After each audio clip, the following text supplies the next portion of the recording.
Samuel, chapter 1. Now there was a certain man of Ramathaim-Zophim, of Mount Ephraim, and his name was Elkanah, the son of Jeroham, the son of Elihu, the son of Tohu, the son of Zuph, an Ephrathite. And he had 2 wives. The name of the one was Hannah, and the name of the other Peninnah. And Peninnah had children, but Hannah had no children. And this man went up out of his city yearly to worship and to sacrifice unto the Lord of hosts in Shiloh. And the 2 sons of Eli, Hophni and Phinehas, the priests of the Lord, were there. And when the time was that Elkanah offered, he gave to Peninnah his wife, and to all her sons and her daughters, portions. But unto Hannah he gave a worthy portion, for he loved Hannah. But the Lord had shut up her womb. And her adversary also provoked her sore, for to make her fret, because the Lord had shut up her womb. And as he did so year by year, when she went up to the house of the Lord, so she provoked her. Therefore she wept, and did not eat. Then said Elkanah her husband to her, Hannah, why weepest thou, and why eatest thou not, and why is thy heart grieved? Am not I better to thee than 10 sons?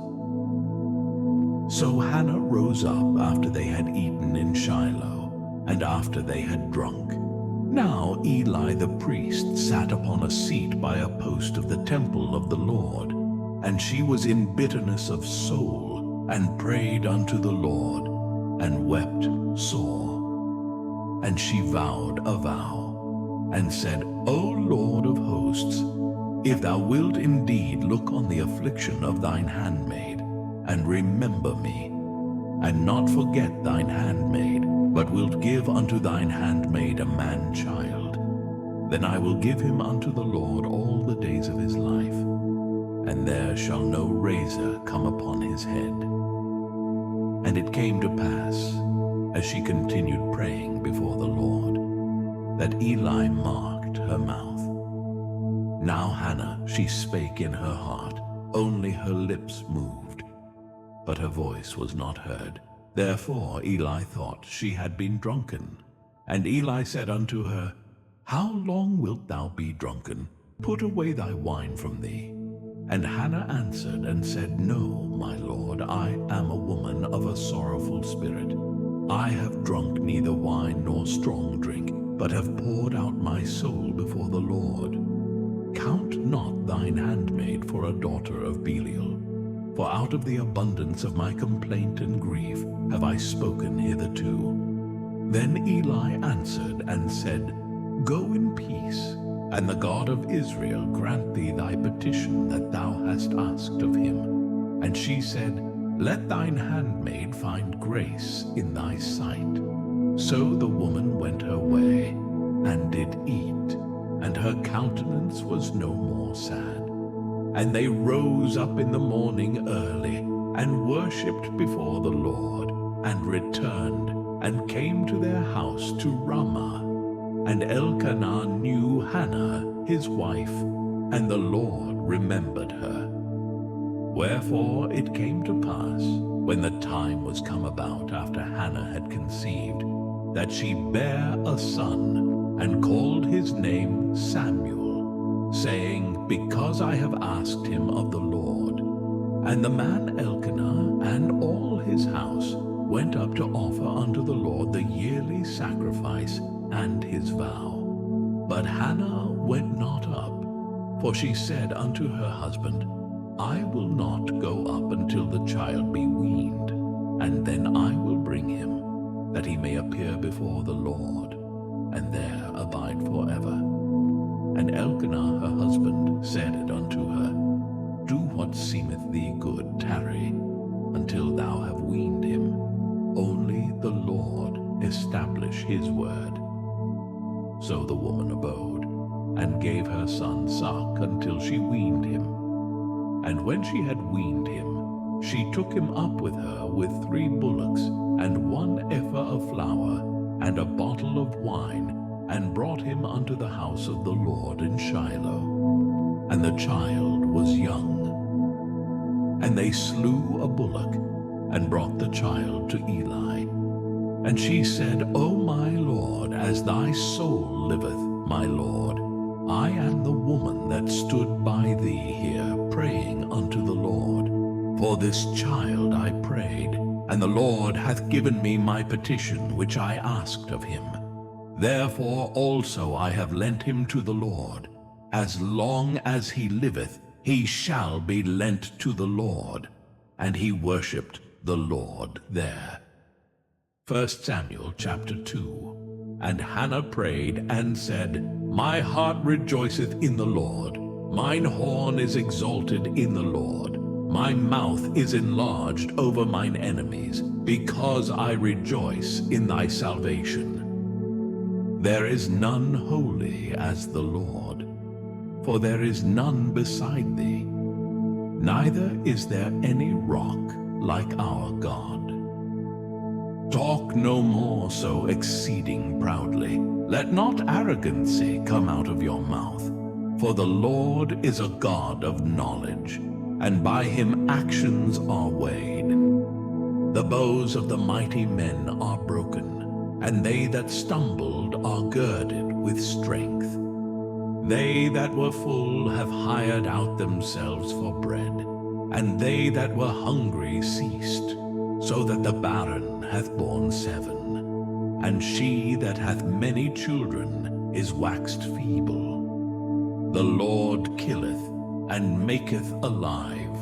He bringeth down to the grave and bringeth up. The Lord maketh poor and maketh rich. He bringeth low and lifteth up. He raiseth up the poor out of the dust, and lifteth up the beggar from the dunghill, to set them among princes, and to make them inherit the throne of glory.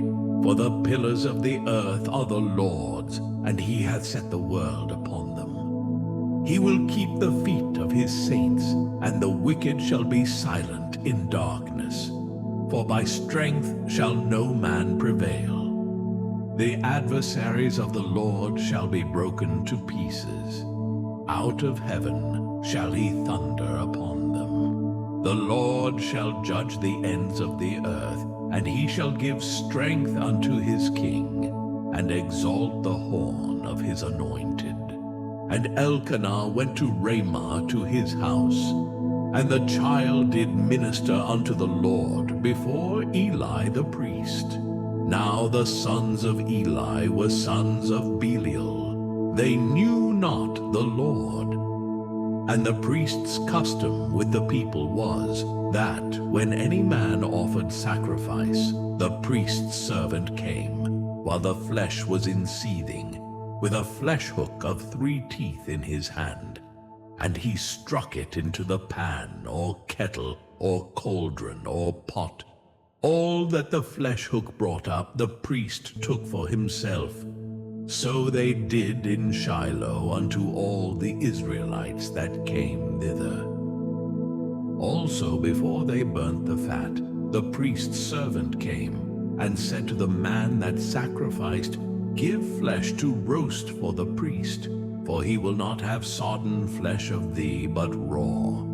And if any man said unto him, Let them not fail to burn the fat presently, and then take as much as thy soul desireth. Then he would answer him, Nay, but thou shalt give it me now, and if not, I will take it by force. Wherefore the sin of the young men was very great before the Lord, for men abhorred the offering of the Lord. But Samuel ministered before the Lord, being a child, girded with a linen ephod. Moreover, his mother made him a little coat, and brought it to him from year to year, when she came up with her husband to offer the yearly sacrifice. And Eli blessed Elkanah and his wife, and said, The Lord give thee seed of this woman for the loan which is lent to the Lord. And they went unto their own home. And the Lord visited so that she conceived, and bare 3 sons and 2 daughters. And the child Samuel grew before the Lord. Now Eli was very old, and heard all that his sons did unto all Israel, and how they lay with the women that assembled at the door of the tabernacle of the congregation. And he said unto them, Why do ye such things? For I hear of your evil dealings by all this people. Nay, my sons, for it is no good report that I hear. Ye make the Lord's people to transgress. If one man sin against another, the judge shall judge him. But if a man sin against the Lord, who shall entreat for him? Notwithstanding, they hearkened not unto the voice of their father, because the Lord would slay them. And the child Samuel grew on, and was in favor both with the Lord, and also with men. And there came a man of God unto Eli, and said unto him, Thus saith the Lord, Did I plainly appear unto the house of thy father, when they were in Egypt in Pharaoh's house? And did I choose him out of all the tribes of Israel to be my priest, to offer upon mine altar, to burn incense, to wear an ephod before me? And did I give unto the house of thy father all the offerings made by fire of the children of Israel? Wherefore kick ye at my sacrifice and at mine offering, which I have commanded in my habitation, and honorest thy sons above me, to make yourselves fat with the chiefest of all the offerings of Israel my people. Wherefore the Lord God of Israel saith, I seed indeed that thy house and the house of thy father should walk before me forever. But now the Lord saith, Be it far from me, for them that honor me I will honor, and they that despise me shall be lightly esteemed. Behold, the days come that I will cut off thine arm and the arm of thy father's house, that there shall not be an old man in thine house. And thou shalt see an enemy in my habitation, in all the wealth which God shall give Israel. And there shall not be an old man in thine house forever.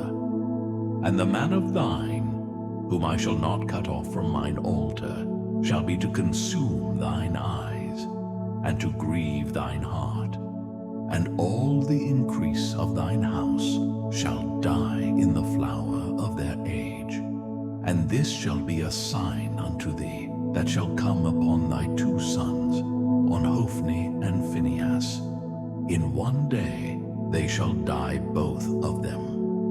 And I will raise me up a faithful priest, that shall do according to that which is in mine heart and in my mind. And I will build him a sure house, and he shall walk before mine, anointed forever. And it shall come to pass, that every one that is left in thine house shall come and crouch to him for a piece of silver and a morsel of bread, and shall say, Put me, I pray thee, into one of the priest's offices, that I may eat a piece of bread. 1 Samuel chapter 3. And the child Samuel ministered unto the Lord before Eli. And the word of the Lord was precious in those days. There was no open vision. And it came to pass at that time, when Eli was laid down in his place, and his eyes began to wax dim, that he could not see. And ere the lamp of God went out in the temple of the Lord, where the ark of God was, and Samuel was laid down to sleep, that the Lord called Samuel, and he answered, Here am I. And he ran unto Eli, and said, Here am I, for thou calledst me. And he said, I called not, lie down again. And he went and lay down. And the Lord called yet again, Samuel. And Samuel arose and went to Eli and said, Here am I, for thou didst call me. And he answered, I called not, my son. Lie down again. Now Samuel did not yet know the Lord, neither was the word of the Lord yet revealed unto him. And the Lord called Samuel again the third time. And he arose and went to Eli and said, Here am I, for thou didst call me. And Eli perceived that the Lord had called the child. Therefore Eli said unto Samuel, Go, lie down, and it shall be, if he call thee, that thou shalt say, Speak, Lord, for thy servant heareth. So Samuel went and lay down in his place. And the Lord came and stood and called as at other times, Samuel, Samuel. Then Samuel answered, Speak, for thy servant heareth. And the Lord said to Samuel, Behold, I will do a thing in Israel, at which both the ears of every one that heareth it shall tingle. In that day I will perform against Eli all things which I have spoken concerning his house. When I begin, I will also make an end. For I have told him that I will judge his house forever for the iniquity which he knoweth, because his sons made themselves vile, and he restrained them not. And therefore I have sworn unto the house of Eli, that the iniquity of Eli's house shall not be purged with sacrifice nor offering forever. And Samuel lay until the morning, and opened the doors of the house of the Lord. And Samuel feared to show Eli the vision. Then Eli called Samuel, and said, Samuel, my son. And he answered, Here am I. And he said, What is the thing that the Lord hath said unto thee? I pray thee, hide it not from me. God do so to thee, and more also, if thou hide anything from me of all the things that he said unto thee. And Samuel told him every whit, and hid nothing from him. And he said, It is the Lord, let him do what seemeth him good. And Samuel grew, and the Lord was with him, and did let none of his words fall to the ground. And all Israel from Dan even to Beersheba knew that Samuel was established to be a prophet of the Lord. And the Lord appeared again in Shiloh. For the Lord revealed himself to Samuel in Shiloh by the word of the Lord. 1 Samuel chapter 4. And the word of Samuel came to all Israel. Now Israel went out against the Philistines to battle, and pitched beside Ebenezer. And the Philistines pitched in Aphek. And the Philistines put themselves in array against Israel. And when they joined battle, Israel was smitten before the Philistines. And they slew of the army in the field about 4,000 men. And when the people were come into the camp, the elders of Israel said, Wherefore hath the Lord smitten us today before the Philistines? Let us fetch the ark of the covenant of the Lord out of Shiloh unto us, that when it cometh among us, it may save us out of the hand of our enemies. So the people sent to Shiloh, that they might bring from thence the ark of the covenant of the Lord of hosts, which dwelleth between the cherubims. And the two sons of Eli, Hophni and Phinehas, were there with the ark of the covenant of God. And when the ark of the covenant of the Lord came into the camp, all Israel shouted with a great shout, so that the earth rang again. And when the Philistines heard the noise of the shout, they said, What meaneth the noise of this great shout in the camp of the Hebrews? And they understood that the ark of the Lord was come into the camp. And the Philistines were afraid, for they said, God is come into the camp. And they said, Woe unto us! for there hath not been such a thing heretofore. Woe unto us! Who shall deliver us out of the hand of these mighty gods? These are the gods that smote the Egyptians with all the plagues in the wilderness. Be strong, and quit yourselves like men, O ye Philistines, that ye be not servants unto the Hebrews, as they have been to you. Quit yourselves like men, and fight. And the Philistines fought, and Israel was smitten, and they fled every man into his tent, and there was a very great slaughter. For there fell of Israel 30,000 footmen. And the ark of God was taken, and the 2 sons of Eli, Hophni and Phinehas, were slain. And there ran a man of Benjamin out of the army, and came to Shiloh the same day with his clothes rent, and with earth upon his head. And when he came, lo, Eli sat upon a seat by the wayside watching, for his heart trembled for the ark of God. And when the man came into the city, and told it, all the city cried out. And when Eli heard the noise of the crying, he said, What meaneth the noise of this tumult? And the man came in hastily, and told Eli.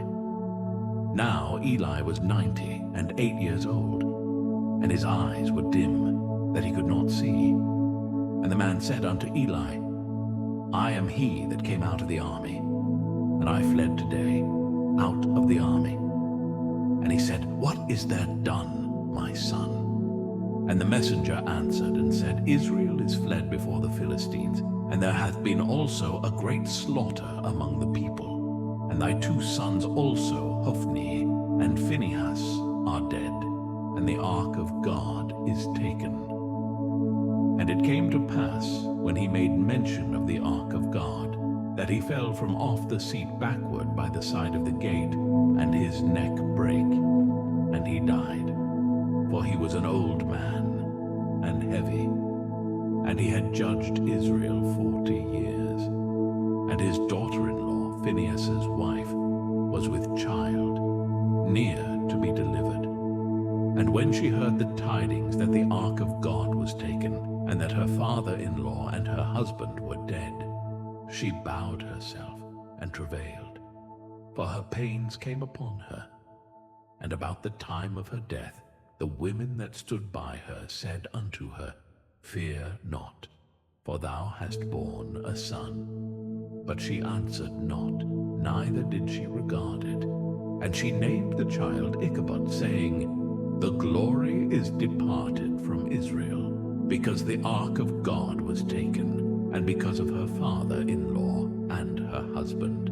And she said, The glory is departed from Israel, for the ark of God is taken. 1 Samuel chapter 5. And the Philistines took the ark of God, and brought it from Ebenezer unto Ashdod. When the Philistines took the ark of God, they brought it into the house of Dagon, and set it by Dagon. And when they of Ashdod arose early on the morrow, behold, Dagon was fallen upon his face to the earth before the ark of the Lord.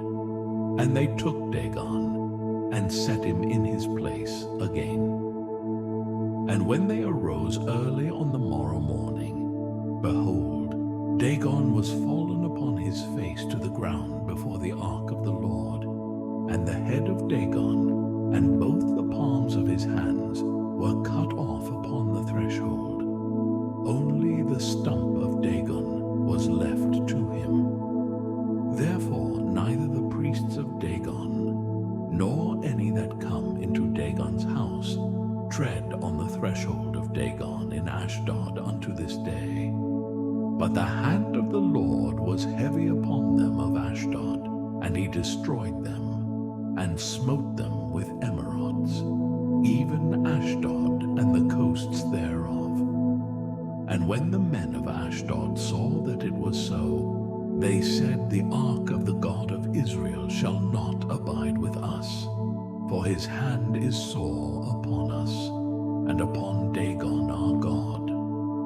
They sent therefore and gathered all the lords of the Philistines unto them, and said, What shall we do with the ark of the God of Israel?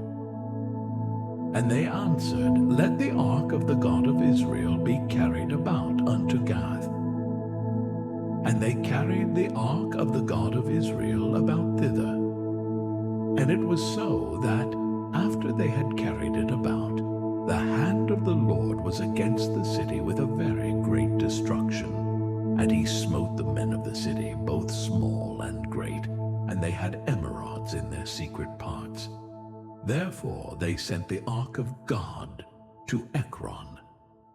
And it came to pass, as the ark of God came to Ekron, that the Ekronites cried out, saying, They have brought about the ark of the God of Israel to us, to slay us and our people. So they sent and gathered together all the lords of the Philistines, and said, Send away the ark of the God of Israel, and let it go again to his own place, that it slay us not, and our people. For there was a deadly destruction throughout all the city. The hand of God was very heavy there. And the men that died not were smitten with the emerods, and the cry of the city went up to heaven. 1 Samuel chapter 6. And the ark of the Lord was in the country of the Philistines 7 months. And the Philistines called for the priests and the diviners, saying, What shall we do to the ark of the Lord? Tell us wherewith we shall send it to his place. And they said, If ye send away the ark of the God of Israel, send it not empty, but in any wise return him a trespass offering. Then ye shall be healed, and it shall be known to you why his hand is not removed from you. Then said they, What shall be the trespass offering which we shall return to him? They answered, 5 golden emerods and 5 golden mice, according to the number of the lords of the Philistines. For one plague was on you all, and on your lords. Wherefore ye shall make images of your emerods, and images of your mice that mar the land, and ye shall give glory unto the God of Israel. Peradventure he will lighten his hand from off you, and from off your gods, and from off your land. Wherefore then do ye harden your hearts, as the Egyptians and Pharaoh hardened their hearts? When he had wrought wonderfully among them, did they not let the people go? And they departed. Now therefore make a new cart, and take 2 milch kine on which there hath come no yoke, and tie the kine to the cart, and bring their calves home from them, and take the ark of the Lord, and lay it upon the cart, and put the jewels of gold, which ye return him for a trespass offering, in a coffer by the side thereof, and send it away, that it may go. And see, if it goeth up by the way of his own coast to Bethshemesh, then he hath done us this great evil. But if not, then we shall know that it is not his hand that smote us. It was a chance that happened to us. And the men did so, and took 2 milch kine, and tied them to the cart, and shut up their calves at home. And they laid the ark of the Lord upon the cart, and the coffer with the mice of gold, and the images of their emerods. And the kine took the straight way to the way of Bethshemesh, and went along the highway, lowing as they went, and turned not aside to the right hand or to the left. And the lords of the Philistines went after them unto the border of Bethshemesh. And they of Bethshemesh were reaping their wheat harvest in the valley. And they lifted up their eyes, and saw the ark, and rejoiced to see it. And the cart came into the field of Joshua, a Bethshemite, and stood there where there was a great stone. And they clave the wood of the cart, and offered the kine of burnt offering unto the Lord. And the Levites took down the ark of the Lord, and the coffer that was with it, wherein the jewels of gold were, and put them on the great stone. And the men of Bethshemesh offered burnt offerings, and sacrificed sacrifices the same day unto the Lord. And when the 5 lords of the Philistines had seen it, they returned to Ekron the same day. And these are the golden emerods which the Philistines returned for a trespass offering unto the Lord. For Ashdod 1, for Gaza 1, for Askelon 1, for Gath 1, for Ekron 1. And the golden mice, according to the number of all the cities of the Philistines, belonging to the 5 lords, both of fenced cities and of country villages, even unto the great stone of Abel, whereon they set down the ark of the Lord, which stone remaineth unto this day in the field of Joshua the Bethshemite. And he smote the men of Bethshemesh, because they had looked into the ark of the Lord. Even he smote of the people 50,000, and 70 men. And the people lamented, because the Lord had smitten many of the people with a great slaughter. And the men of Bethshemesh said, Who is able to stand before this holy Lord God? And to whom shall he go up from us? And they sent messengers to the inhabitants of Kirjath-Jearim, saying, The Philistines have brought again the ark of the Lord. Come ye down and fetch it up to you. 1 Samuel chapter 7. And the men of Kirjath-Jearim came, and fetched up the ark of the Lord, and brought it into the house of Abinadab in the hill, and sanctified Eleazar his son to keep the ark of the Lord. And it came to pass, while the ark abode in Kirjath-Jearim, that the time was long, for it was 20 years. And all the house of Israel lamented after the Lord. And Samuel spake unto all the house of Israel, saying, If ye do return unto the Lord with all your hearts, then put away the strange gods and Ashtaroth from among you, and prepare your hearts unto the Lord, and serve him only, and he will deliver you out of the hand of the Philistines. Then the children of Israel did put away Baalim and Ashtaroth, and served the Lord only. And Samuel said, Gather all Israel to Mizpeh, and I will pray for you unto the Lord. And they gathered together to Mizpeh, and drew water, and poured it out before the Lord, and fasted on that day, and said there, We have sinned against the Lord.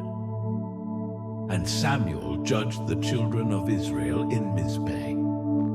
And when the Philistines heard that the children of Israel were gathered together to Mizpeh, the lords of the Philistines went up against Israel.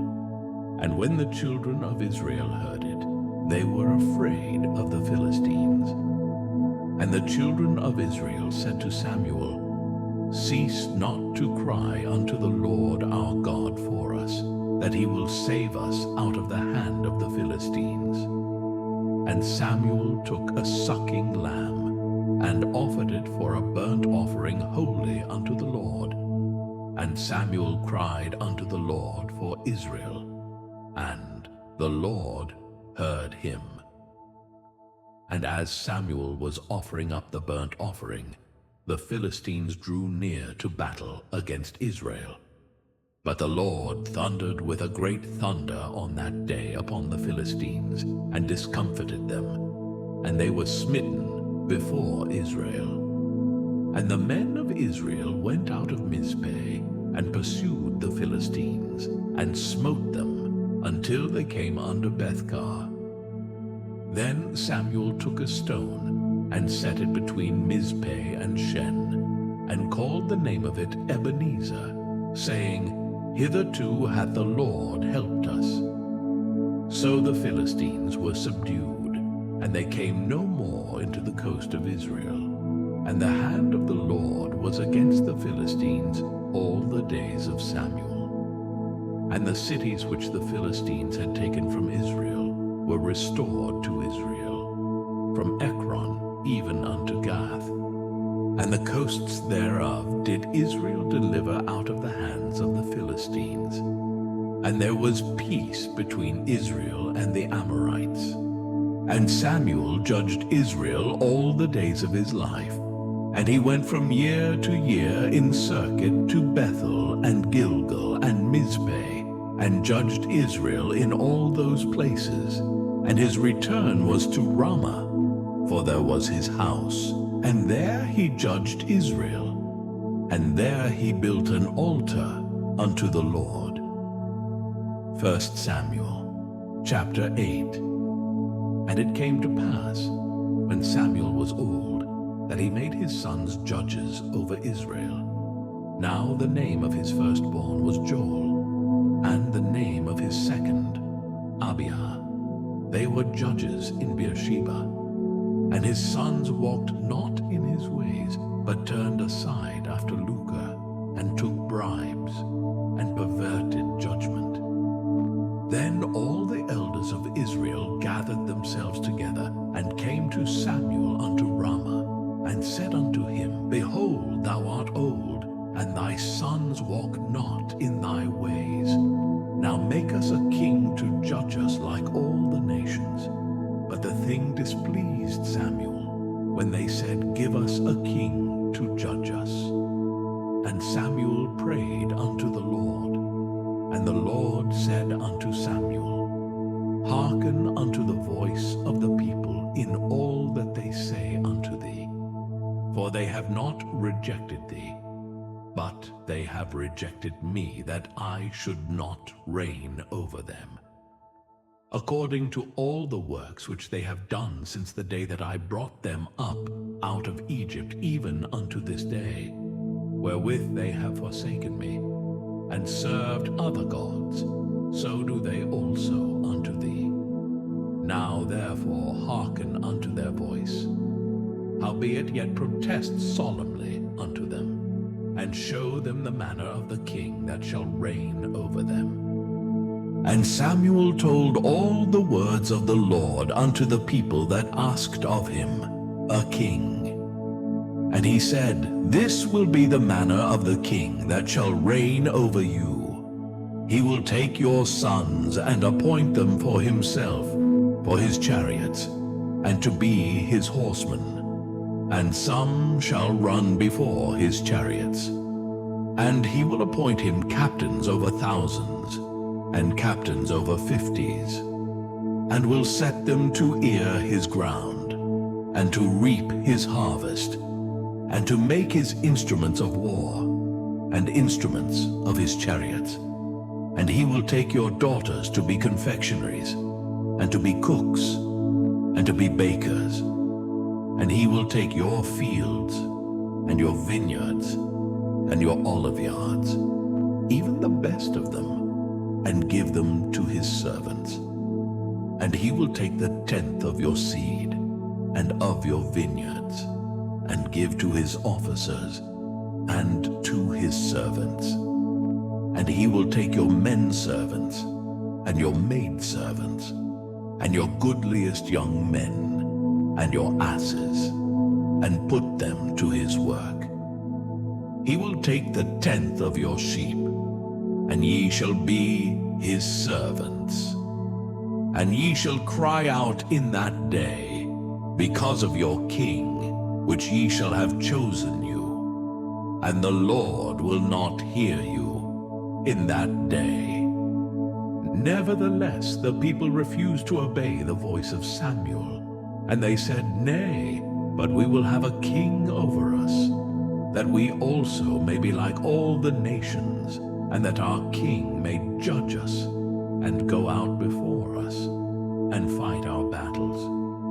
And Samuel heard all the words of the people, and he rehearsed them in the ears of the Lord. And the Lord said to Samuel, Hearken unto their voice, and make them a king. And Samuel said unto the men of Israel, Go ye every man unto his city. 1 Samuel chapter 9. Now there was a man of Benjamin, whose name was Kish, the son of Abiel, the son of Zeror, the son of Bechorath, the son of Aphiah, a Benjamite, a mighty man of power. And he had a son, whose name was Saul, a choice young man, and a goodly. And there was not among the children of Israel a goodlier person than he. From his shoulders and upward he was higher than any of the people. And the asses of Kish Saul's father were lost. And Kish said to Saul his son, Take now one of the servants with thee, and arise, go seek the asses. And he passed through Mount Ephraim, and passed through the land of Shalishah. But they found them not. Then they passed through the land of Shalim, and there they were not. And he passed through the land of the Benjamites, but they found them not. And when they were come to the land of Zuph, Saul said to his servant that was with him, Come, and let us return, lest my father leave caring for the asses, and take thought for us. And he said unto him, Behold now, there is in this city a man of God, and he is an honorable man. All that he saith cometh surely to pass. Now let us go thither. Peradventure he can show us our way that we should go. Then said Saul to his servant, But behold, if we go, what shall we bring the man? For the bread is spent in our vessels, and there is not a present to bring to the man of God. What have we? And the servant answered Saul again, and said, Behold, I have here at hand the fourth part of a shekel of silver. That will I give to the man of God, to tell us our way. Before time in Israel, when a man went to inquire of God, thus he spake, Come, and let us go to the seer. For he that is now called a prophet was before time called a seer. Then said Saul to his servant, Well said, come, let us go. So they went unto the city where the man of God was. And as they went up the hill to the city, they found young maidens going out to draw water, and said unto them, Is the seer here? And they answered them, and said, He is, behold, he is before you. Make haste now, for he came today to the city, for there is a sacrifice of the people today in the high place. As soon as ye be come into the city, ye shall straightway find him, before he go up to the high place to eat. For the people will not eat until he come, because he doth bless the sacrifice. And afterwards they eat that be bidden. Now therefore get you up, for about this time ye shall find him. And they went up into the city, and when they were come into the city, behold, Samuel came out against them, for to go up to the high place. Now the Lord had told Samuel in his ear a day before Saul came, saying, Tomorrow about this time I will send thee a man out of the land of Benjamin, and thou shalt anoint him to be captain over my people Israel, that he may save my people out of the hand of the Philistines. For I have looked upon my people, because their cry is come unto me. And when Samuel saw Saul, the Lord said unto him, Behold the man whom I spake to thee of, this same shall reign over my people. Then Saul drew near to Samuel in the gate, and said, Tell me, I pray thee, where the seer's house is. And Samuel answered Saul, and said, I am the seer.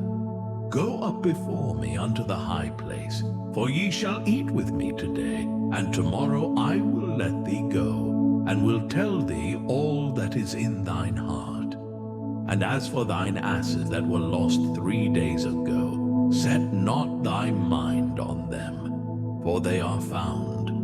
And on whom is all the desire of Israel? Is it not on thee, and on all thy father's house?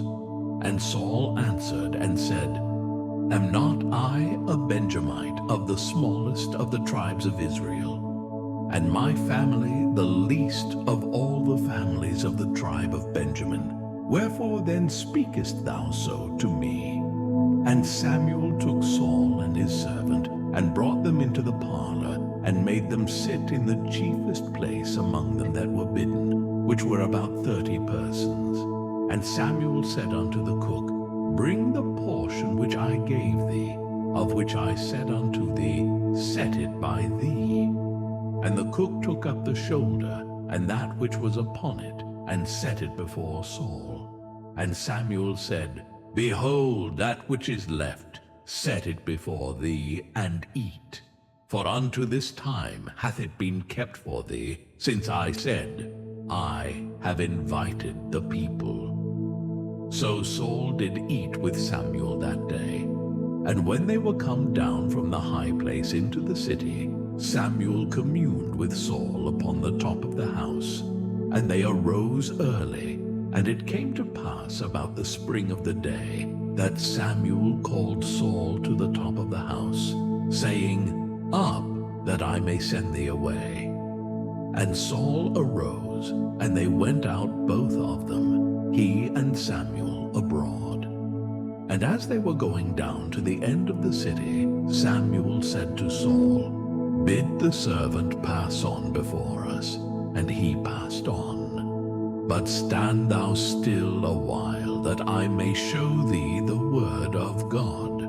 1 Samuel chapter 10. Then Samuel took a vial of oil, and poured it upon his head, and kissed him, and said, Is it not, because the Lord hath anointed thee to be captain over his inheritance? When thou art departed from me today, then thou shalt find 2 men by Rachel's sepulchre in the border of Benjamin at Zelzah. And they will say unto thee, The asses which thou wentest to seek are found. And lo, thy father hath left the care of the asses, and sorroweth for you, saying, What shall I do for my son? Then shalt thou go on forward from thence, and thou shalt come to the plain of Tabor, and there shall meet thee 3 men going up to God to Bethel, one carrying 3 kids, and another carrying 3 loaves of bread, and another carrying a bottle of wine. And they will salute thee, and give thee 2 loaves of bread, which thou shalt receive of their hands.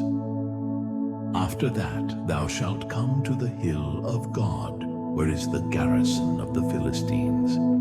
And it shall come to pass, when thou art come thither to the city, that thou shalt meet a company of prophets coming down from the high place, with a psaltery, and a tabret, and a pipe, and a harp before them, and they shall prophesy. And the Spirit of the Lord will come upon thee, and thou shalt prophesy with them, and shalt be turned into another man. And let it be, when these signs are come unto thee, that thou do as occasion serve thee, for God is with thee. And thou shalt go down before me to Gilgal, and behold, I will come down unto thee to offer burnt offerings, and to sacrifice sacrifices of peace offerings. 7 days shalt thou tarry, till I come to thee, and show thee what thou shalt do. And it was so, that when he had turned his back to go from Samuel, God gave him another heart, and all those signs came to pass that day. And when they came thither to the hill, behold, a company of prophets met him. And the Spirit of God came upon him, and he prophesied among them. And it came to pass, when all that knew him before time saw that, behold, he prophesied among the prophets. Then the people said one to another, What is this that is come unto the son of Kish? Is Saul also among the prophets? And one of the same place answered and said, But who is their father? Therefore it became a proverb, Is Saul also among the prophets? And when he had made an end of prophesying, he came to the high place. And Saul's uncle said unto him and to his servant, Whither went ye? And he said, To seek the asses.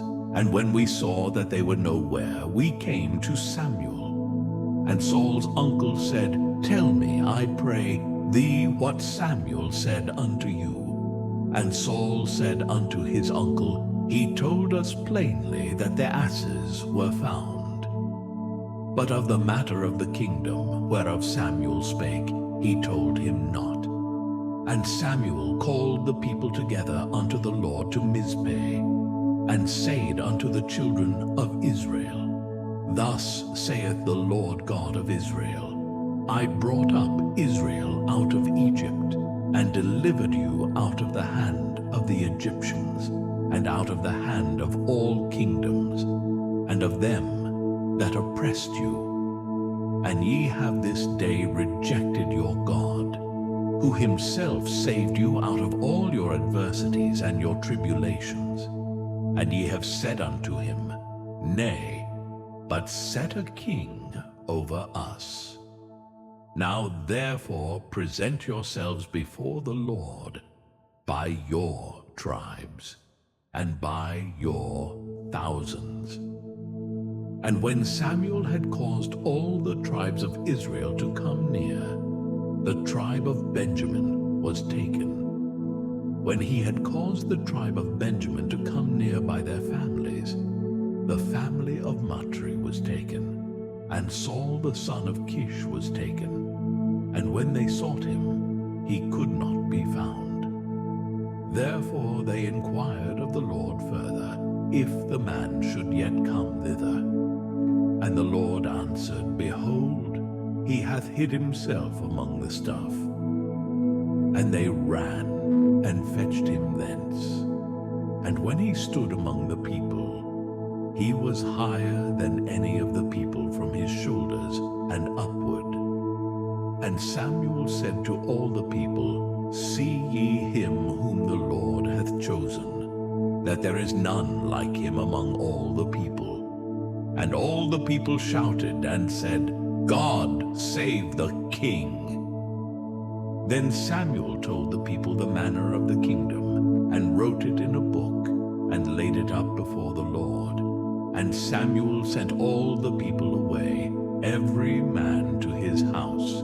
And Saul also went home to Gibeah. And there went with him a band of men, whose hearts God had touched. But the children of Belial said, How shall this man save us? And they despised him, and brought him no presents. But he held his peace. 1 Samuel chapter 11. Then Nahash the Ammonite came up, and encamped against Jabesh Gilead. And all the men of Jabesh said unto Nahash, Make a covenant with us, and we will serve thee. And Nahash the Ammonite answered them, On this condition will I make a covenant with you, that I may thrust out all your right eyes, and lay it for a reproach upon all Israel. And the elders of Jabesh said unto him, Give us 7 days' respite, that we may send messengers unto all the coasts of Israel. And then, if there be no man to save us, we will come out to thee.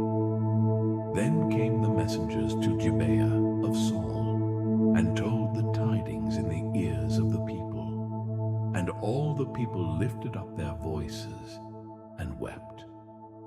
And behold, Saul came after the herd out of the field.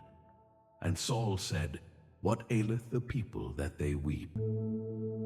And they told him the tidings of the men of Jabesh. And the Spirit of God came upon Saul when he heard those tidings, and his anger was kindled greatly. And he took a yoke of oxen and hewed them in pieces, and sent them throughout all the coasts of Israel by the hands of messengers, saying, Whosoever cometh not forth after Saul and after Samuel, so shall it be done unto his oxen. And the fear of the Lord fell on the people, and they came out with one consent. And when he numbered them in Bezek, the children of Israel were 300,000, and the men of Judah 30,000. And they said unto the messengers that came, Thus shall ye say unto the men of Jabesh Gilead, Tomorrow, by that time the sun be hot, ye shall have help. And the messengers came and showed it to the men of Jabesh, and they were glad. Therefore the men of Jabesh said, Tomorrow we will come out unto you, and ye shall do with us all that seemeth good unto you. And it was so on the morrow, that Saul put the people in 3 companies. And they came into the midst of the host in the morning watch, and slew the Ammonites until the heat of the day. And it came to pass, that they which remained were scattered, so that 2 of them were not left together. And the people said unto Samuel, Who is he that said, Shall Saul reign over us? Bring the men, that we may put them to death. And Saul said, There shall not a man be put to death this day, for today the Lord hath wrought salvation in Israel. Then said Samuel to the people, Come, and let us go to Gilgal, and renew the kingdom there. And all the people went to Gilgal, and there they made Saul king before the Lord in Gilgal. And there they sacrificed sacrifices of peace offerings before the Lord. And there Saul and all the men of Israel rejoiced greatly. 1 Samuel chapter 12. And Samuel said unto all Israel, Behold, I have hearkened unto your voice in all that ye said unto me, and have made a king over you. And now, behold, the king walketh before you, and I am old and gray-headed, and behold, my sons are with you, and I have walked before you from my childhood unto this day. Behold, here I am, witness against me before the Lord, and before his anointed. Whose ox have I taken? Or whose ass have I taken? Or whom have I defrauded? Whom have I oppressed? Or of whose hand have I received any bribe to blind mine eyes therewith? And I will restore it you. And they said, Thou hast not defrauded us, nor oppressed us, neither hast thou taken aught of any man's hand.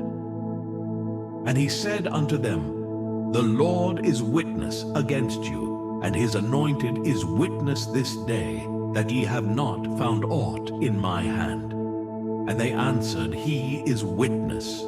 And Samuel said unto the people, It is the Lord that advanced Moses and Aaron, and that brought your fathers up out of the land of Egypt.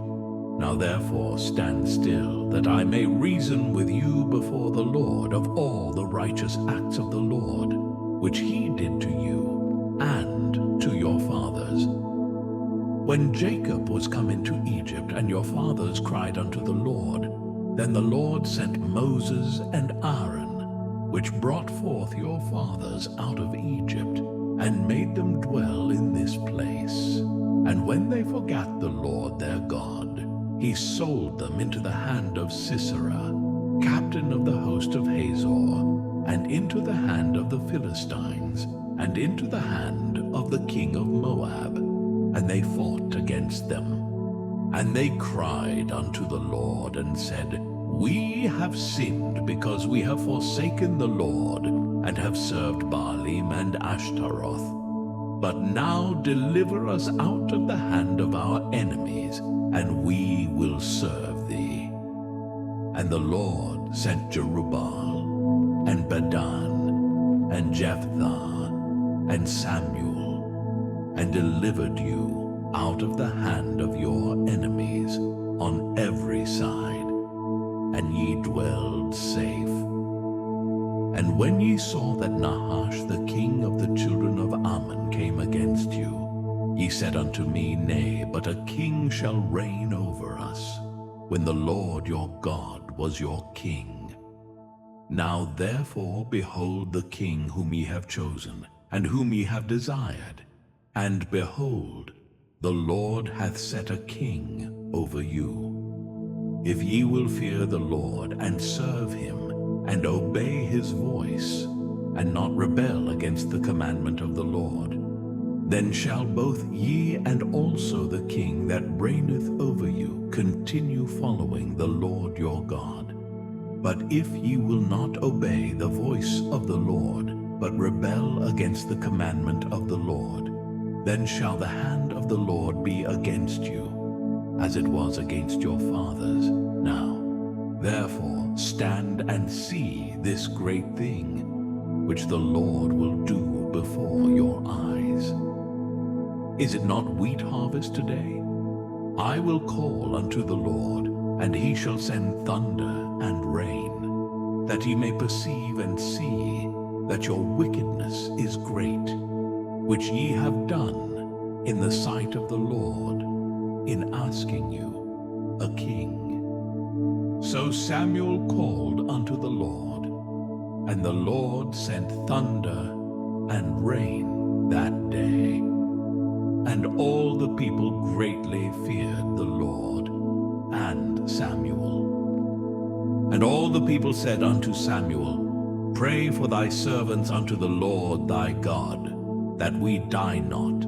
For we have added unto all our sins this evil, to ask us a king. And Samuel said unto the people, Fear not, ye have done all this wickedness. Yet turn not aside from following the Lord, but serve the Lord with all your heart, and turn ye not aside. For then should ye go after vain things, which cannot profit nor deliver, for they are vain. For the Lord will not forsake his people for his great name's sake, because it hath pleased the Lord to make you his people. Moreover, as for me, God forbid that I should sin against the Lord in ceasing to pray for you. But I will teach you the good and the right way. Only fear the Lord and serve him in truth with all your heart. For consider how great things he hath done for you. But if ye shall still do wickedly, ye shall be consumed, both ye and your king. 1 Samuel Chapter 13. Saul reigned 1 year, and when he had reigned 2 years over Israel, Saul chose him 3,000 men of Israel, whereof 2,000 were with Saul in Michmash and in Mount Bethel, and 1,000 were with Jonathan in Gibeah of Benjamin. And the rest of the people he sent every man to his tent. And Jonathan smote the garrison of the Philistines that was in Geba, and the Philistines heard of it. And Saul blew the trumpet throughout all the land, saying, Let the Hebrews hear. And all Israel heard say that Saul had smitten a garrison of the Philistines, and that Israel also was had in abomination with the Philistines. And the people were called together after Saul to Gilgal. And the Philistines gathered themselves together to fight with Israel, 30,000 chariots and 6,000 horsemen, and people as the sand which is on the seashore in multitude. And they came up and pitched in Michmash, eastward from Bethaven. When the men of Israel saw that they were in a strait, for the people were distressed, then the people did hide themselves in caves, and in thickets, and in rocks, and in high places, and in pits. And some of the Hebrews went over Jordan to the land of Gad and Gilead. As for Saul, he was yet in Gilgal, and all the people followed him trembling. And he tarried 7 days, according to the set time that Samuel had appointed. But Samuel came not to Gilgal, and the people were scattered from him. And Saul said, Bring hither a burnt offering to me, and peace offerings. And he offered the burnt offering. And it came to pass, that as soon as he had made an end of offering the burnt offering, behold, Samuel came, and Saul went out to meet him, that he might salute him. And Samuel said, What hast thou done? And Saul said, Because I saw that the people were scattered from me, and that thou camest not within the days appointed, and that the Philistines gathered themselves together at Michmash. Therefore said I, The Philistines will come down now upon me to Gilgal, and I have not made supplication unto the Lord. I forced myself, therefore, and offered a burnt offering. And Samuel said to Saul, Thou hast done foolishly. Thou hast not kept the commandment of the Lord thy God, which he commanded thee. For now would the Lord have established thy kingdom upon Israel forever. But now thy kingdom shall not continue. The Lord hath sought him a man after his own heart, and the Lord hath commanded him to be captain over his people, because thou hast not kept that which the Lord commanded thee. And Samuel arose, and gat him up from Gilgal unto Gibeah of Benjamin. And Saul numbered the people that were present with him, about 600 men. And Saul and Jonathan his son, and the people that were present with them, abode in Gibeah of Benjamin. But the Philistines encamped in Michmash. And the spoilers came out of the camp of the Philistines in 3 companies. One company turned unto the way that leadeth to Ophrah, unto the land of Shual. And another company turned the way to Bethhoron. And another company turned to the way of the border that looketh to the valley of Zeboim, toward the wilderness. Now there was no smith found throughout all the land of Israel. For the Philistines said, Lest the Hebrews make them swords or spears. But all the Israelites went down to the Philistines, to sharpen every man his share, and his coulter, and his axe, and his mattock. Yet they had a file for the mattocks, and for the coulters, and for the forks, and for the axes, and to sharpen the goads. So it came to pass in the day of battle, that there was neither sword nor spear found in the hand of any of the people that were with Saul and Jonathan, but with Saul and with Jonathan his son was there found. And the garrison of the Philistines went out to the passage of Michmash. 1 Samuel chapter 14. Now it came to pass upon a day that Jonathan the son of Saul said unto the young man that bare his armor, Come and let us go over to the Philistines' garrison, that is on the other side. But he told not his father. And Saul tarried in the uttermost part of Gibeah, under a pomegranate tree which is in Migron. And the people that were with him were about 600 men. And Ahiah, the son of Ahitub, Ichabod's brother, the son of Phinehas, the son of Eli, the Lord's priest in Shiloh, wearing an ephod. And the people knew not that Jonathan was gone.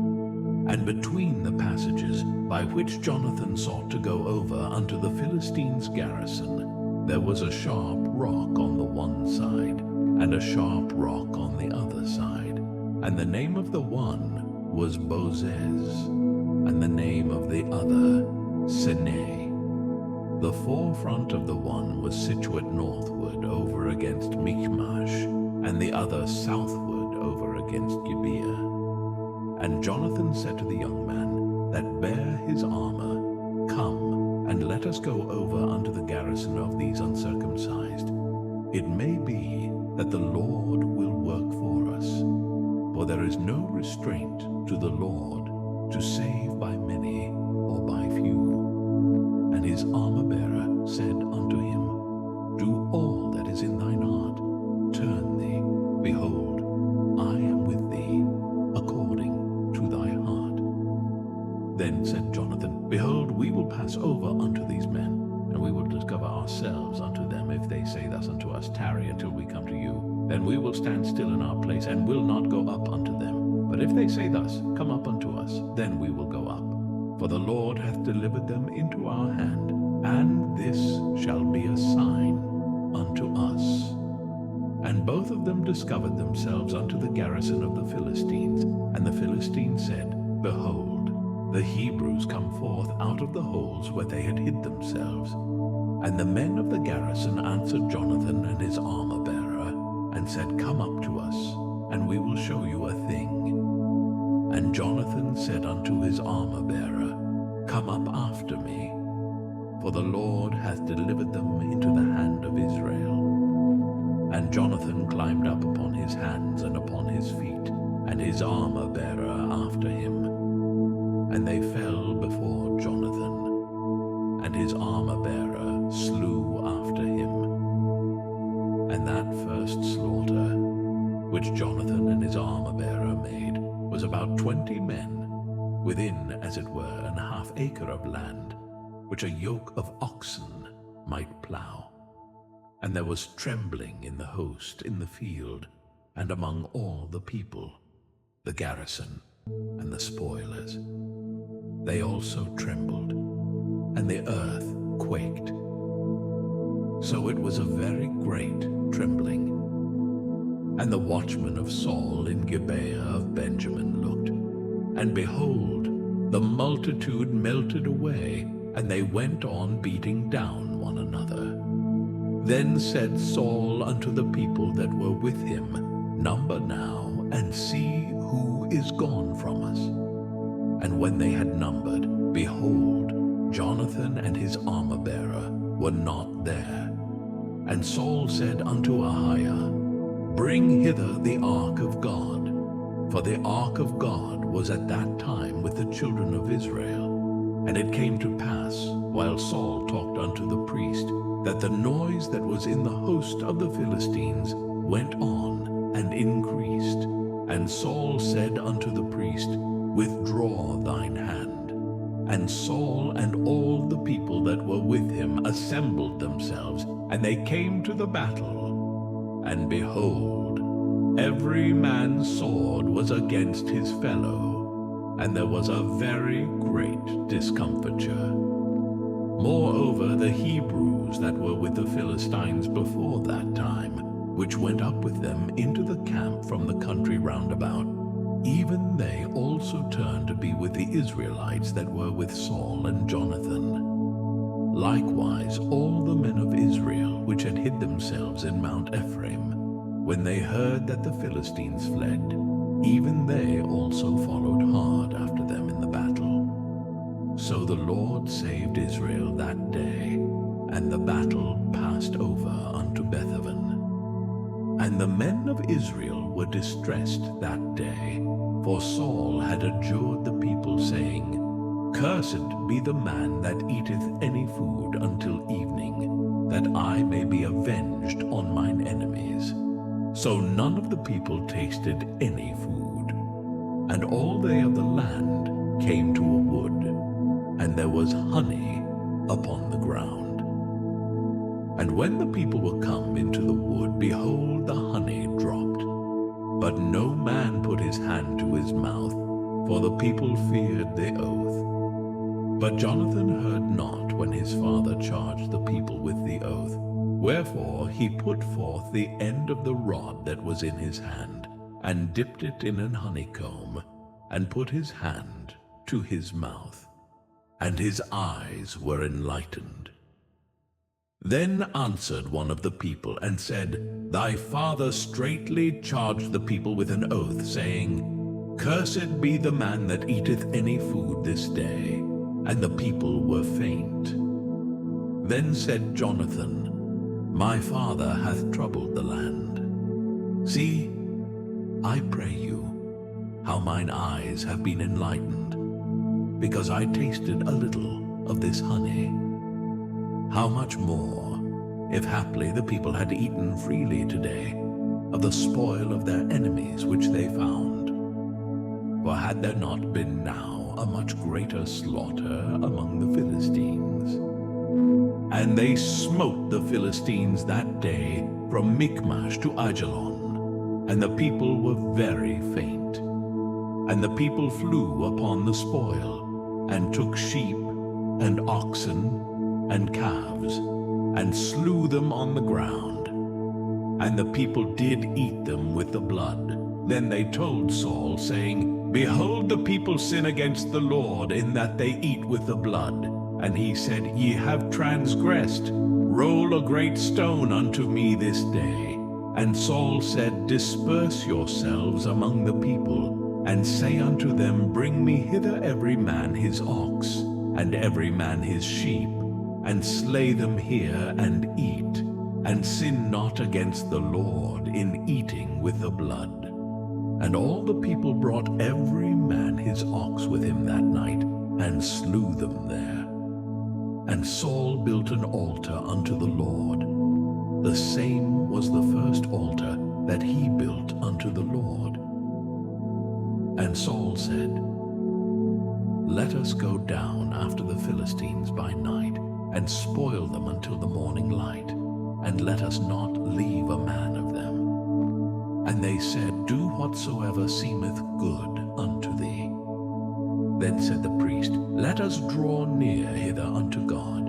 And Saul asked counsel of God, Shall I go down after the Philistines? Wilt thou deliver them into the hand of Israel? But he answered him not that day. And Saul said, Draw ye near hither all the chief of the people, and know and see wherein this sin hath been this day. For as the Lord liveth, which saveth Israel, though it be in Jonathan my son, he shall surely die. But there was not a man among all the people that answered him. Then said he unto all Israel, Be ye on one side, and I and Jonathan my son will be on the other side. And the people said unto Saul, Do what seemeth good unto thee. Therefore Saul said unto the Lord God of Israel, Give a perfect lot. And Saul and Jonathan were taken, but the people escaped. And Saul said, Cast lots between me and Jonathan, my son. And Jonathan was taken. Then Saul said to Jonathan, Tell me what thou hast done. And Jonathan told him, and said, I did but taste a little honey with the end of the rod that was in mine hand, and lo, I must die. And Saul answered, God do so, and more also, for thou shalt surely die, Jonathan. And the people said unto Saul, Shall Jonathan die, who hath wrought this great salvation in Israel? God forbid. As the Lord liveth, there shall not one hair of his head fall to the ground, for he hath wrought with God this day. So the people rescued Jonathan, that he died not. Then Saul went up from following the Philistines, and the Philistines went to their own place. So Saul took the kingdom over Israel, and fought against all his enemies on every side, against Moab, and against the children of Ammon, and against Edom, and against the kings of Zobah, and against the Philistines. And whithersoever he turned himself, he vexed them. And he gathered an host, and smote the Amalekites, and delivered Israel out of the hands of them that spoiled them. Now the sons of Saul were Jonathan, and Ishui, and Melchishua.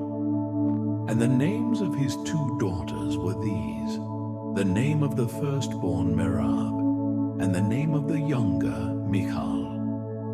And the name of Saul's wife was Ahinoam, the daughter of Ahimaaz. And the name of the captain of his host was Abner, the son of Ner, Saul's uncle. And Kish was the father of Saul, and Ner the father of Abner was the son of Abiel. And there was sore war against the Philistines all the days of Saul. And when Saul saw any strong man or any valiant man, he took him unto him. 1 Samuel chapter 15. Samuel also said unto Saul, The Lord sent me to anoint thee to be king over his people, over Israel. Now therefore hearken thou unto the voice of the words of the Lord. Thus saith the Lord of hosts, I remember that which Amalek did to Israel, how he laid wait for him in the way when he came up from Egypt. Now go and smite Amalek, and utterly destroy all that they have, and spare them not, but slay both man and woman, infant and suckling, ox and sheep, camel and ass. And Saul gathered the people together and numbered them in Telaim, 200,000 footmen and 10,000 men of Judah. And Saul came to a city of Amalek and laid wait in the valley. And Saul said unto the Kenites, Go, depart, get you down from among the Amalekites, lest I destroy you with them. For ye showed kindness to all the children of Israel when they came up out of Egypt. So the Kenites departed from among the Amalekites, and Saul smote the Amalekites from Havilah until thou comest to Shur, that is over against Egypt. And he took Agag, the king of the Amalekites, alive, and utterly destroyed all the people with the edge of the sword. But Saul and the people spared Agag, and the best of the sheep, and of the oxen, and of the fatlings, and the lambs, and all that was good, and would not utterly destroy them, but everything that was vile and refuse, that they destroyed utterly. Then came the word of the Lord unto Samuel, saying, It repenteth me that I have set up Saul to be king, for he is turned back from following me, and hath not performed my commandments. And it grieved Samuel, and he cried unto the Lord all night. And when Samuel rose early to meet Saul in the morning, it was told Samuel, saying, Saul came to Carmel, and, behold, he set him up a place, and is gone about, and passed on, and gone down to Gilgal. And Samuel came to Saul, and Saul said unto him, Blessed be thou of the Lord, I have performed the commandment of the Lord.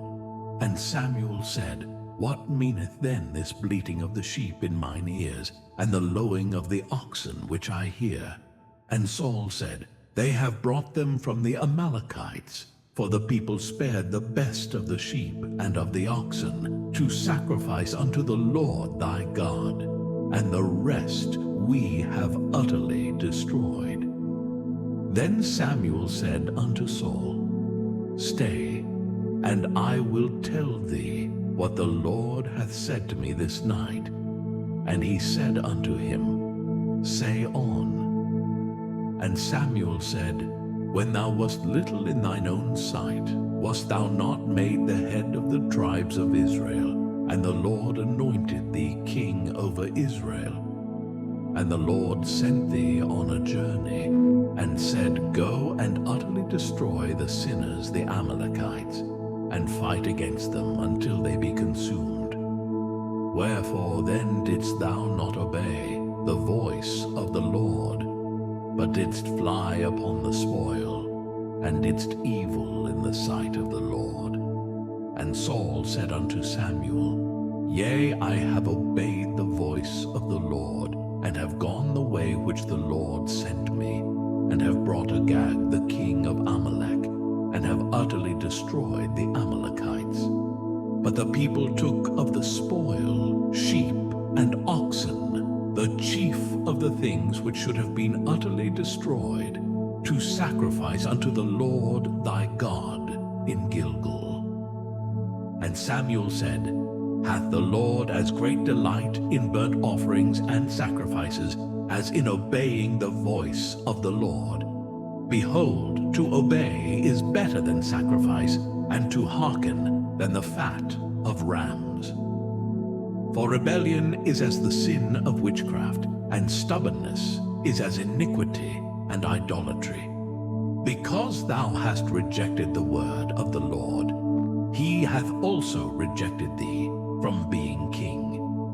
And Saul said unto Samuel, I have sinned, for I have transgressed the commandment of the Lord and thy words, because I feared the people and obeyed their voice. Now therefore I pray thee, pardon my sin, and turn again with me, that I may worship the Lord. And Samuel said unto Saul, I will not return with thee, for thou hast rejected the word of the Lord, and the Lord hath rejected thee from being king over Israel. And as Samuel turned about to go away, he laid hold upon the skirt of his mantle, and it rent. And Samuel said unto him, The Lord hath rent the kingdom of Israel from thee this day, and hath given it to a neighbor of thine, that is better than thou. And also the strength of Israel will not lie nor repent, for he is not a man, that he should repent. Then he said, I have sinned. Yet honor me now, I pray thee, before the elders of my people, and before Israel, and turn again with me, that I may worship the Lord thy God. So Samuel turned again after Saul, and Saul worshipped the Lord. Then said Samuel, Bring ye hither to me Agag the king of the Amalekites. And Agag came unto him delicately. And Agag said, Surely the bitterness of death is past. And Samuel said, As thy sword hath made women childless, so shall thy mother be childless among women. And Samuel hewed Agag in pieces before the Lord in Gilgal. Then Samuel went to Ramah, and Saul went up to his house to Gibeah of Saul. And Samuel came no more to see Saul until the day of his death. Nevertheless, Samuel mourned for Saul, and the Lord repented that he had made Saul king over Israel. 1 Samuel chapter 16. And the Lord said unto Samuel, How long wilt thou mourn for Saul, seeing I have rejected him from reigning over Israel? Fill thine horn with oil, and go. I will send thee to Jesse the Bethlehemite, for I have provided me a king among his sons. And Samuel said, How can I go? If Saul hear it, he will kill me. And the Lord said, Take an heifer with thee, and say, I am come to sacrifice to the Lord, and call Jesse to the sacrifice, and I will show thee what thou shalt do. And thou shalt anoint unto me him whom I name unto thee. And Samuel did that which the Lord spake, and came to Bethlehem. And the elders of the town trembled at his coming, and said, Comest thou peaceably? And he said peaceably, I am come to sacrifice unto the Lord. Sanctify yourselves, and come with me to the sacrifice. And he sanctified Jesse and his sons, and called them to the sacrifice. And it came to pass, when they were come, that he looked on Eliab, and said, Surely the Lord's anointed is before him. But the Lord said unto Samuel, Look not on his countenance, or on the height of his stature, because I have refused him. For the Lord seeth not as man seeth. For man looketh on the outward appearance, but the Lord looketh on the heart. Then Jesse called Abinadab, and made him pass before Samuel. And he said, Neither hath the Lord chosen this. Then Jesse made Shammah to pass by, and he said, Neither hath the Lord chosen this. Again, Jesse made 7 of his sons to pass before Samuel. And Samuel said unto Jesse, The Lord hath not chosen these. And Samuel said unto Jesse, Are here all thy children? And he said, There remaineth yet the youngest, and behold, he keepeth the sheep. And Samuel said unto Jesse, Send and fetch him, for we will not sit down till he come hither. And he sent and brought him in. Now he was ruddy, and withal of a beautiful countenance, and goodly to look to. And the Lord said, Arise, anoint him, for this is he. Then Samuel took the horn of oil, and anointed him in the midst of his brethren. And the Spirit of the Lord came upon David from that day forward. So Samuel rose up and went to Ramah. But the Spirit of the Lord departed from Saul, and an evil spirit from the Lord troubled him. And Saul's servants said unto him, Behold now, an evil spirit from God troubleth thee. Let our Lord now command thy servants, which are before thee, to seek out a man who is a cunning player on an harp. And it shall come to pass, when the evil spirit from God is upon thee, that he shall play with his hand, and thou shalt be well. And Saul said unto his servants, Provide me now a man that can play well, and bring him to me. Then answered one of the servants and said, Behold, I have seen a son of Jesse, the Bethlehemite, that is cunning in playing, and a mighty valiant man, and a man of war, and prudent in matters, and a comely person, and the Lord is with him. Wherefore Saul sent messengers unto Jesse, and said, Send me David thy son, which is with the sheep. And Jesse took an ass laden with bread, and a bottle of wine, and a kid, and sent them by David his son unto Saul. And David came to Saul, and stood before him, and he loved him greatly, and he became his armor-bearer. And Saul sent to Jesse, saying, Let David, I pray thee, stand before me, for he hath found favor in my sight. And it came to pass, when the evil spirit from God was upon Saul, that David took an harp, and played with his hand.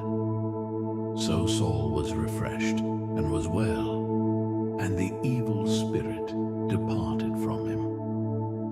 1 Samuel chapter 17. Now the Philistines gathered together their armies to battle, and were gathered together at Shochoh, which belongeth to Judah, and pitched between Shochoh and Azekah in Ephes-dammim. And Saul and the men of Israel were gathered together, and pitched by the valley of Elah, and set the battle in array against the Philistines. And the Philistines stood on a mountain on the one side, and Israel stood on a mountain on the other side, and there was a valley between them. And there went out a champion out of the camp of the Philistines, named Goliath of Gath, whose height was 6 cubits and a span.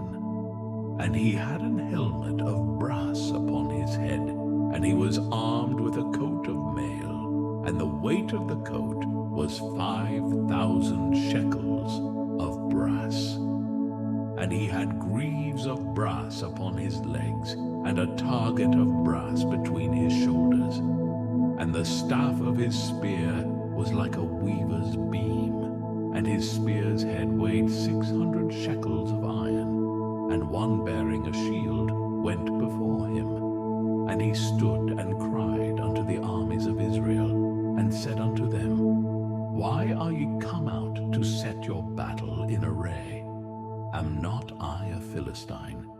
be servants to Saul. Choose you a man for you, and let him come down to me. If he be able to fight with me and to kill me, then will we be your servants. But if I prevail against him and kill him, then shall ye be our servants and serve us. And the Philistine said, I defy the armies of Israel this day. Give me a man, that we may fight together. When Saul and all Israel heard those words of the Philistine, they were dismayed and greatly afraid. Now David was the son of that Ephrathite of Bethlehem, Judah, whose name was Jesse, and he had 8 sons. And the man went among men for an old man in the days of Saul. And the 3 eldest sons of Jesse went and followed Saul to the battle. And the names of his 3 sons that went to the battle were Eliab the firstborn, and next unto him Abinadab, and the 3rd Shammah. And David was the youngest, and the 3 eldest followed Saul. But David went and returned from Saul to feed his father's sheep at Bethlehem. And the Philistine drew near morning and evening, and presented himself 40 days. And Jesse said unto David his son, Take now for thy brethren an ephah of this parched corn, and these 10 loaves, and run to the camp to thy brethren, and carry these 10 cheeses unto the captain of their 1,000, and look how thy brethren fare, and take their pledge. Now Saul and they and all the men of Israel were in the valley of Elah, fighting with the Philistines. And David rose up early in the morning, and left the sheep with a keeper, and took and went, as Jesse had commanded him. And he came to the trench as the host was going forth to the fight, and shouted for the battle. For Israel and the Philistines had put the battle in array, army against army. And David left his carriage in the hand of the keeper of the carriage, and ran into the army, and came and saluted his brethren. And as he talked with them, behold, there came up the champion, the Philistine of Gath, Goliath by name, out of the armies of the Philistines, and spake according to the same words, and David heard them. And all the men of Israel, when they saw the man, fled from him, and were sore afraid. And the men of Israel said, Have ye seen this man that is come up? Surely to defy Israel is he come up. And it shall be that the man who killeth him, the king will enrich him with great riches, and will give him his daughter, and make his father's house free in Israel. And David spake to the men that stood by him, saying, What shall be done to the man that killeth this Philistine, and taketh away the reproach from Israel? For who is this uncircumcised Philistine, that he should defy the armies of the living God? And the people answered him after this manner, saying, So shall it be done to the man that killeth him. And Eliab his eldest brother heard when he spake unto the men. And Eliab's anger was kindled against David, and he said, Why camest thou down hither? And with whom hast thou left those few sheep in the wilderness? I know thy pride, and the naughtiness of thine heart. For thou art come down, that thou mightest see the battle. And David said, What have I now done? Is there not a cause? And he turned from him toward another, and spake after the same manner. And the people answered him again after the former manner. And when the words were heard which David spake, they rehearsed them before Saul, and he sent for him. And David said to Saul, let no man's heart fail because of him. Thy servant will go and fight with this Philistine. And Saul said to David, Thou art not able to go against this Philistine to fight with him, for thou art but a youth, and he a man of war from his youth. And David said unto Saul, Thy servant kept his father's sheep, and there came a lion and a bear, and took a lamb out of the flock. And I went out after him, and smote him, and delivered it out of his mouth. And when he arose against me, I caught him by his beard, and smote him, and slew him.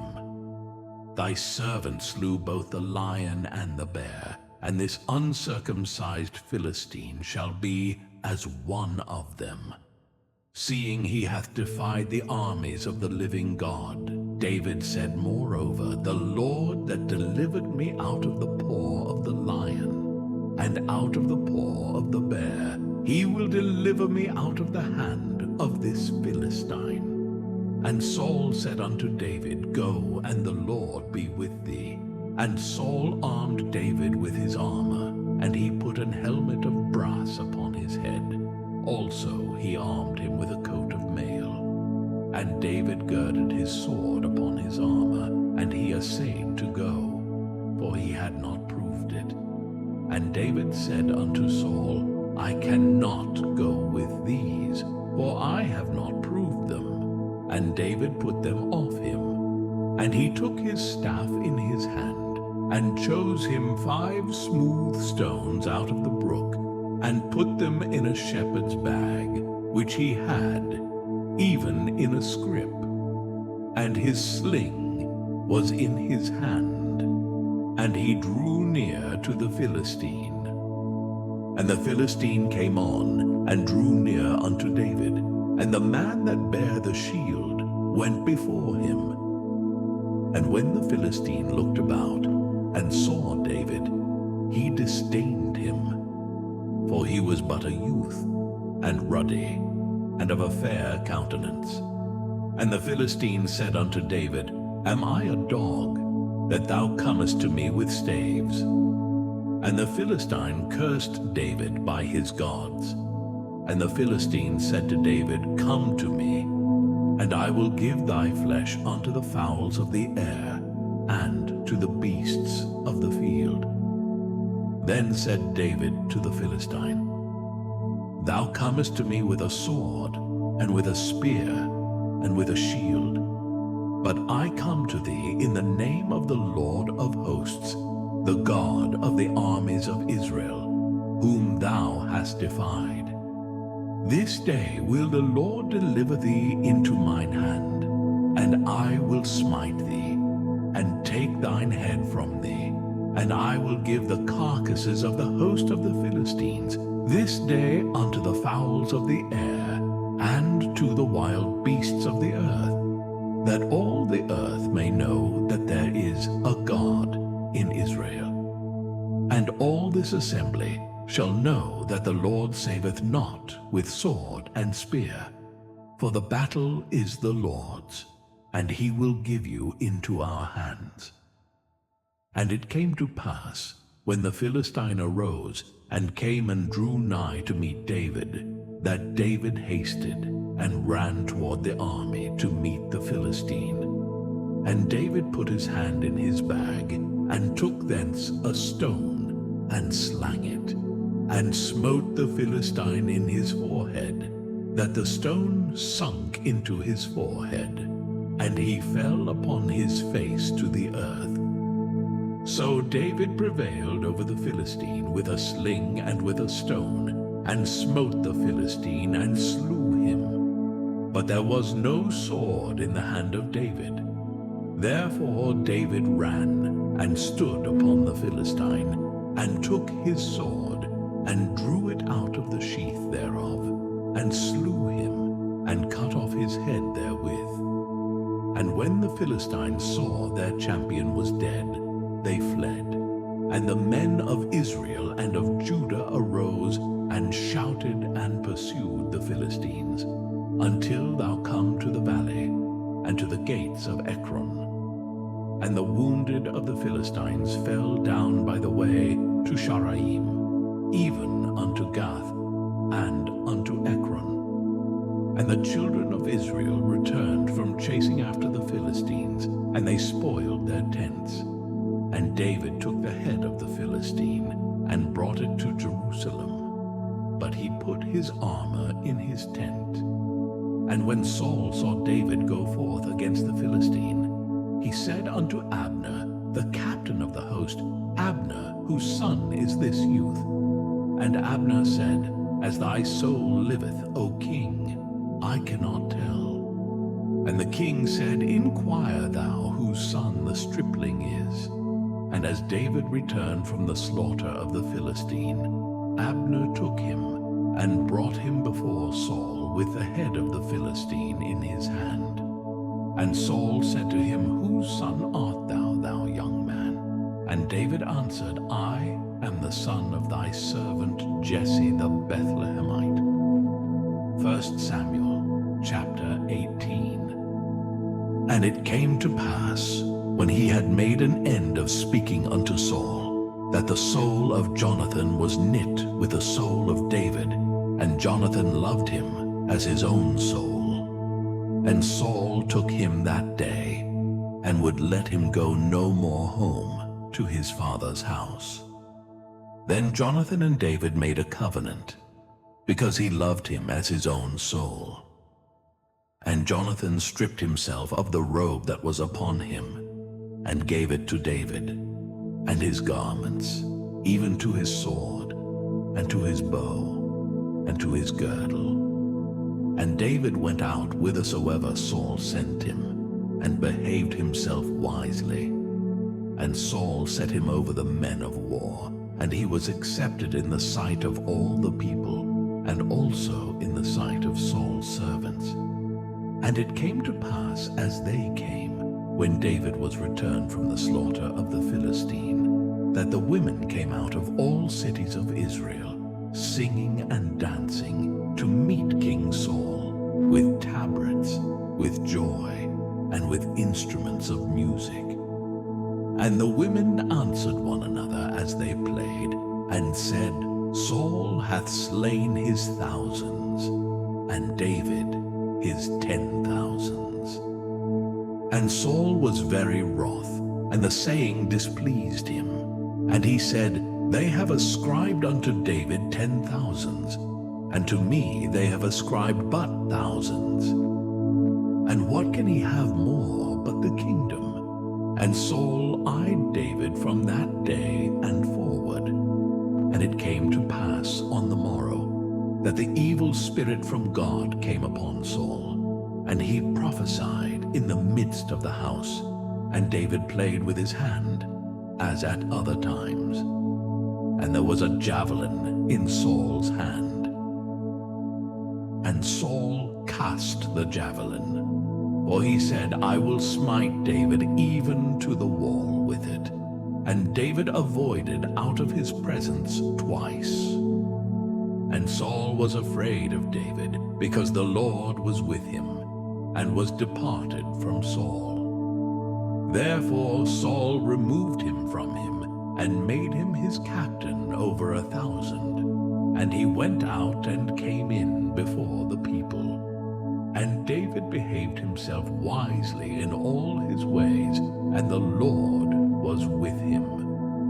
Wherefore, when Saul saw that he behaved himself very wisely, he was afraid of him. But all Israel and Judah loved David, because he went out and came in before them. And Saul said to David, Behold my elder daughter Merab, her will I give thee to wife. Only be thou valiant for me, and fight the Lord's battles. For Saul said, Let not mine hand be upon him, but let the hand of the Philistines be upon him.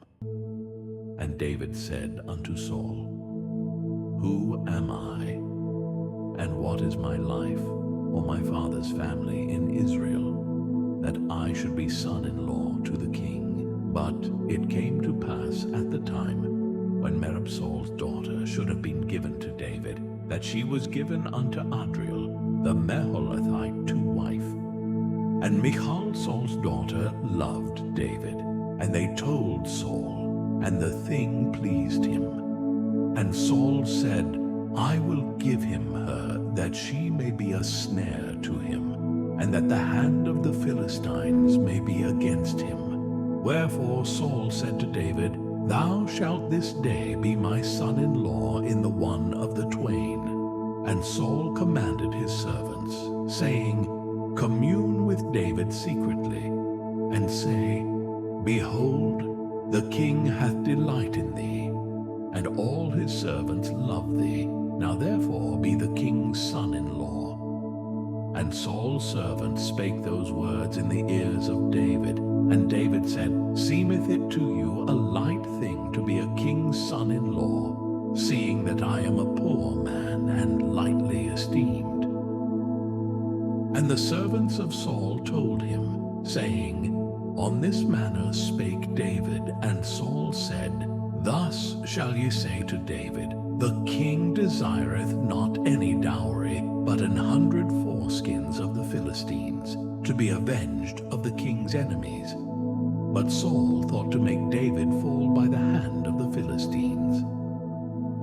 And when his servants told David these words, it pleased David well to be the king's son-in-law. And the days were not expired. Wherefore David arose and went, he and his men, and slew of the Philistines 200 men.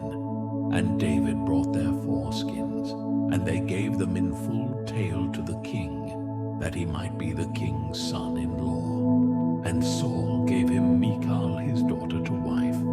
And Saul saw and knew that the Lord was with David, and that Michal, Saul's daughter, loved him. And Saul was yet the more afraid of David, and Saul became David's enemy continually.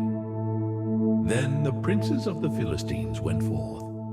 And it came to pass, after they went forth, that David behaved himself more wisely than all the servants of Saul, so that his name was much set by. 1 Samuel chapter 19. And Saul spake to Jonathan his son, and to all his servants, that they should kill David. But Jonathan Saul's son delighted much in David, and Jonathan told David, saying, Saul my father seeketh to kill thee. Now therefore, I pray thee, take heed to thyself until the morning, and abide in a secret place, and hide thyself. And I will go out and stand beside my father in the field where thou art, and I will commune with my father of thee. And what I see, that I will tell thee.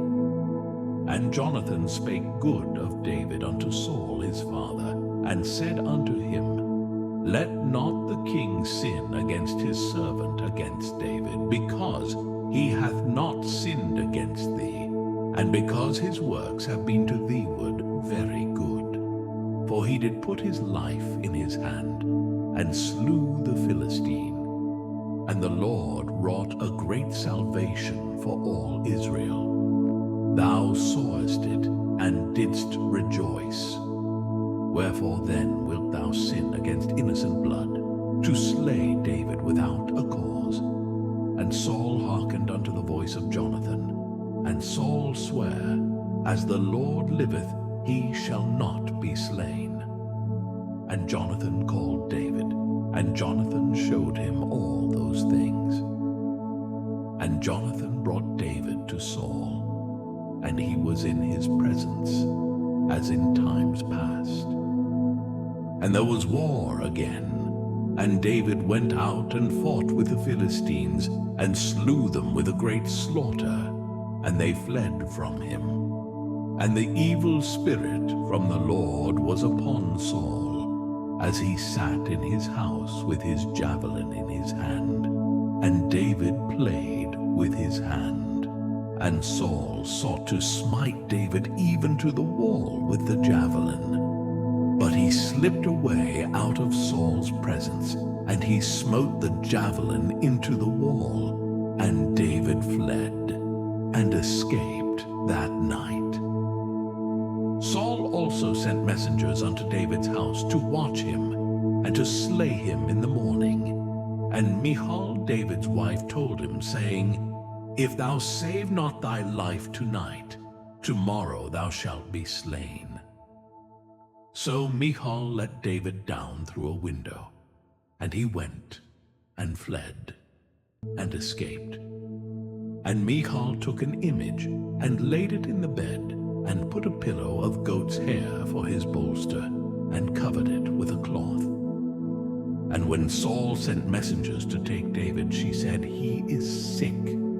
And Saul sent the messengers again to see David, saying, Bring him up to me in the bed, that I may slay him. And when the messengers were come in, behold, there was an image in the bed, with a pillow of goat's hair for his bolster. And Saul said unto Michal, Why hast thou deceived me so, and sent away mine enemy, that he is escaped? And Michal answered Saul, He said unto me, Let me go. Why should I kill thee? So David fled and escaped, and came to Samuel to Ramah, and told him all that Saul had done to him. And he and Samuel went and dwelt in Naioth. And it was told Saul, saying, Behold, David is at Naioth in Ramah. And Saul sent messengers to take David. And when they saw the company of the prophets prophesying, and Samuel standing as appointed over them, the Spirit of God was upon the messengers of Saul, and they also prophesied. And when it was told Saul, he sent other messengers, and they prophesied likewise. And Saul sent messengers again the third time, and they prophesied also. Then went he also to Ramah, and came to a great well that is in Sechu. And he asked and said, Where are Samuel and David? And one said, Behold, they be at Naioth in Ramah.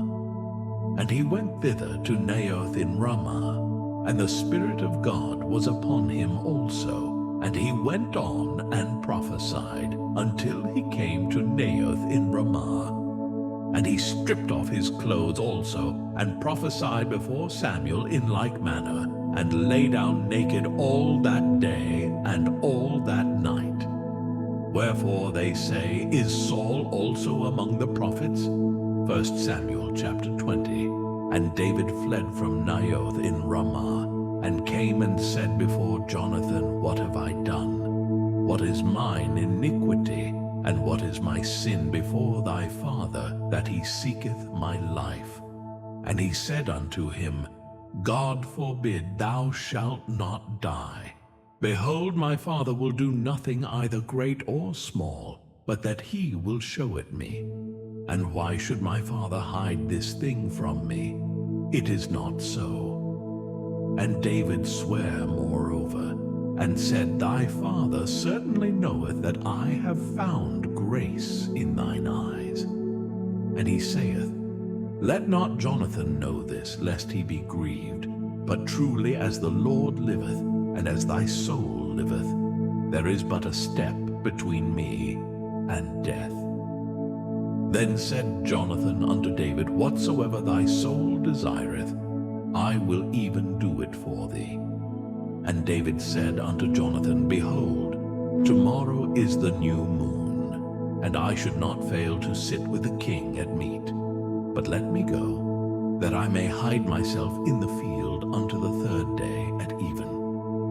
If thy father at all miss me, then say, David earnestly asked leave of me, that he might run to Bethlehem his city, for there is a yearly sacrifice there for all the family. If he say thus, It is well, thy servant shall have peace. But if he be very wroth, then be sure that evil is determined by him. Therefore thou shalt deal kindly with thy servant, for thou hast brought thy servant into a covenant of the Lord with thee. Notwithstanding, if there be in me iniquity, slay me thyself. For why shouldest thou bring me to thy father? And Jonathan said, Far be it from thee, for if I knew certainly that evil were determined by my father to come upon thee, then would not I tell it thee? Then said David to Jonathan, Who shall tell me? Or what if thy father answer thee roughly? And Jonathan said unto David, Come, and let us go out into the field. And they went out both of them into the field. And Jonathan said unto David, O Lord God of Israel, when I have sounded my father about tomorrow any time, or the third day, and behold, if there be good toward David, and I then send not unto thee, and show it thee, the Lord do so, and much more to Jonathan. But if it please my father to do thee evil, then I will show it thee, and send thee away, that thou mayest go in peace, and the Lord be with thee, as he hath been with my father.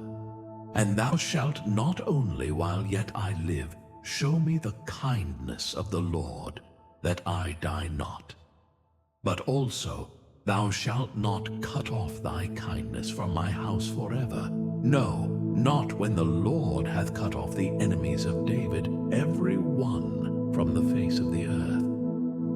So Jonathan made a covenant with the house of David, saying, Let the Lord even require it at the hand of David's enemies. And Jonathan caused David to swear again, because he loved him. For he loved him as he loved his own soul. Then Jonathan said to David, Tomorrow is the new moon, and thou shalt be missed, because thy seat will be empty. And when thou hast stayed 3 days, then thou shalt go down quickly, and come to the place where thou didst hide thyself when the business was in hand, and shalt remain by the stone Ezel. And I will shoot 3 arrows on the side thereof, as though I shot at a mark. And behold, I will send a lad, saying, Go, find out the arrows. If I expressly say unto the lad, Behold, the arrows are on this side of thee, take them, then come thou, for there is peace to thee, and no hurt, as the Lord liveth. But if I say thus unto the young man, Behold, the arrows are beyond thee, go thy way, for the Lord hath sent thee away. And as touching the matter which thou and I have spoken of, behold, the Lord be between thee and me forever. So David hid himself in the field. And when the new moon was come, the king sat him down to eat meat. And the king sat upon his seat, as at other times, even upon a seat by the wall. And Jonathan arose, and Abner sat by Saul's side, and David's place was empty. Nevertheless Saul spake not anything that day, for he thought, Something hath befallen him, he is not clean, surely he is not clean. And it came to pass on the morrow, which was the 2nd day of the month, that David's place was empty. And Saul said unto Jonathan his son, Wherefore cometh not the son of Jesse to meat, neither yesterday nor today? And Jonathan answered Saul, David earnestly asked leave of me to go to Bethlehem. And he said, Let me go, I pray thee. For our family hath a sacrifice in the city, and my brother, he hath commanded me to be there. And now, if I have found favor in thine eyes, let me get away, I pray thee, and see my brethren. Therefore he cometh not unto the king's table. Then Saul's anger was kindled against Jonathan, and he said unto him, Thou son of the perverse rebellious woman, do not I know that thou hast chosen the son of Jesse to thine own confusion, and unto the confusion of thy mother's nakedness? For as long as the son of Jesse liveth upon the ground, thou shalt not be established, nor thy kingdom. Wherefore now send and fetch him unto me, for he shall surely die, And Jonathan answered Saul his father, and said unto him, Wherefore shall he be slain? What hath he done? And Saul cast a javelin at him to smite him, whereby Jonathan knew that it was determined of his father to slay David. So Jonathan arose from the table in fierce anger, and did eat no meat the second day of the month, for he was grieved for David, because his father had done him shame. And it came to pass in the morning that Jonathan went out into the field at the time appointed with David, and a little lad with him. And he said unto his lad, Run, find out now the arrows which I shoot. And as the lad ran, he shot an arrow beyond him. And when the lad was come to the place of the arrow which Jonathan had shot, Jonathan cried after the lad, and said, Is not the arrow beyond thee? And Jonathan cried after the lad, Make speed, haste, stay not. And Jonathan's lad gathered up the arrows, and came to his master. But the lad knew not anything. Only Jonathan and David knew the matter. And Jonathan gave his artillery unto his lad, and said unto him, Go, carry them to the city. And as soon as the lad was gone, David arose out of a place toward the south, and fell on his face to the ground, and bowed himself 3 times. And they kissed one another, and wept one with another, until David exceeded. And Jonathan said to David, Go in peace, for as much as we have sworn both of us in the name of the Lord, saying, The Lord be between me and thee, and between my seed and thy seed forever. And he arose and departed, and Jonathan went into the city. 1 Samuel chapter 21. Then came David to Nob to Ahimelech the priest. And Ahimelech was afraid at the meeting of David, and said unto him, Why art thou alone, and no man with thee? And David said unto Ahimelech the priest, The king hath commanded me a business, and hath said unto me, Let no man know anything of the business whereabout I send thee, and what I have commanded thee. And I have appointed my servants to such and such a place. Now therefore, what is under thine hand? Give me 5 loaves of bread in mine hand, or what there is present. And the priest answered David and said, There is no common bread under mine hand, but there is hallowed bread, if the young men have kept themselves at least from women. And David answered the priest, and said unto him, Of a truth women have been kept from us about these 3 days, since I came out. And the vessels of the young men are holy, and the bread is in a manner common, yea, though it was sanctified this day in the vessel. So the priest gave him hallowed bread, for there was no bread there but the showbread that was taken from before the Lord, to put hot bread in the day when it was taken away. Now a certain man of the servants of Saul was there that day, detained before the Lord, and his name was Doeg, an Edomite, the chiefest of the herdmen that belonged to Saul. And David said unto Ahimelech, And is there not here under thine hand spear or sword? For I have neither brought my sword nor my weapons with me, because the king's business required haste. And the priest said, The sword of Goliath the Philistine, whom thou slewest in the valley of Elah, behold, it is here wrapped in a cloth behind the ephod. If thou wilt take that, take it, for there is no other save that here. And David said, There is none like that, give it me. And David arose and fled that day for fear of Saul, and went to Achish the king of Gath. And the servants of Achish said unto him, Is not this David the king of the land? Did they not sing one to another of him in dances, saying, Saul hath slain his thousands, and David his 10,000s? And David laid up these words in his heart, and was sore afraid of Achish, the king of Gath. And he changed his behavior before them, and feigned himself mad in their hands, and scrabbled on the doors of the gate, and let his spittle fall down upon his beard. Then said Achish unto his servants, Lo, ye see, the man is mad. Wherefore then have ye brought him to me? Have I need of madmen, that ye have brought this fellow to play the madman in my presence? Shall this fellow come into my house?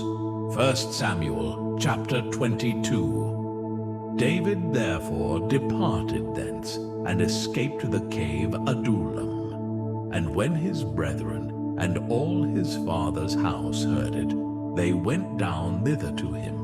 And every one that was in distress, and every one that was in debt, and every one that was discontented, gathered themselves unto him. And he became a captain over them. And there were with him about 400 men. And David went thence to Mizpeh of Moab.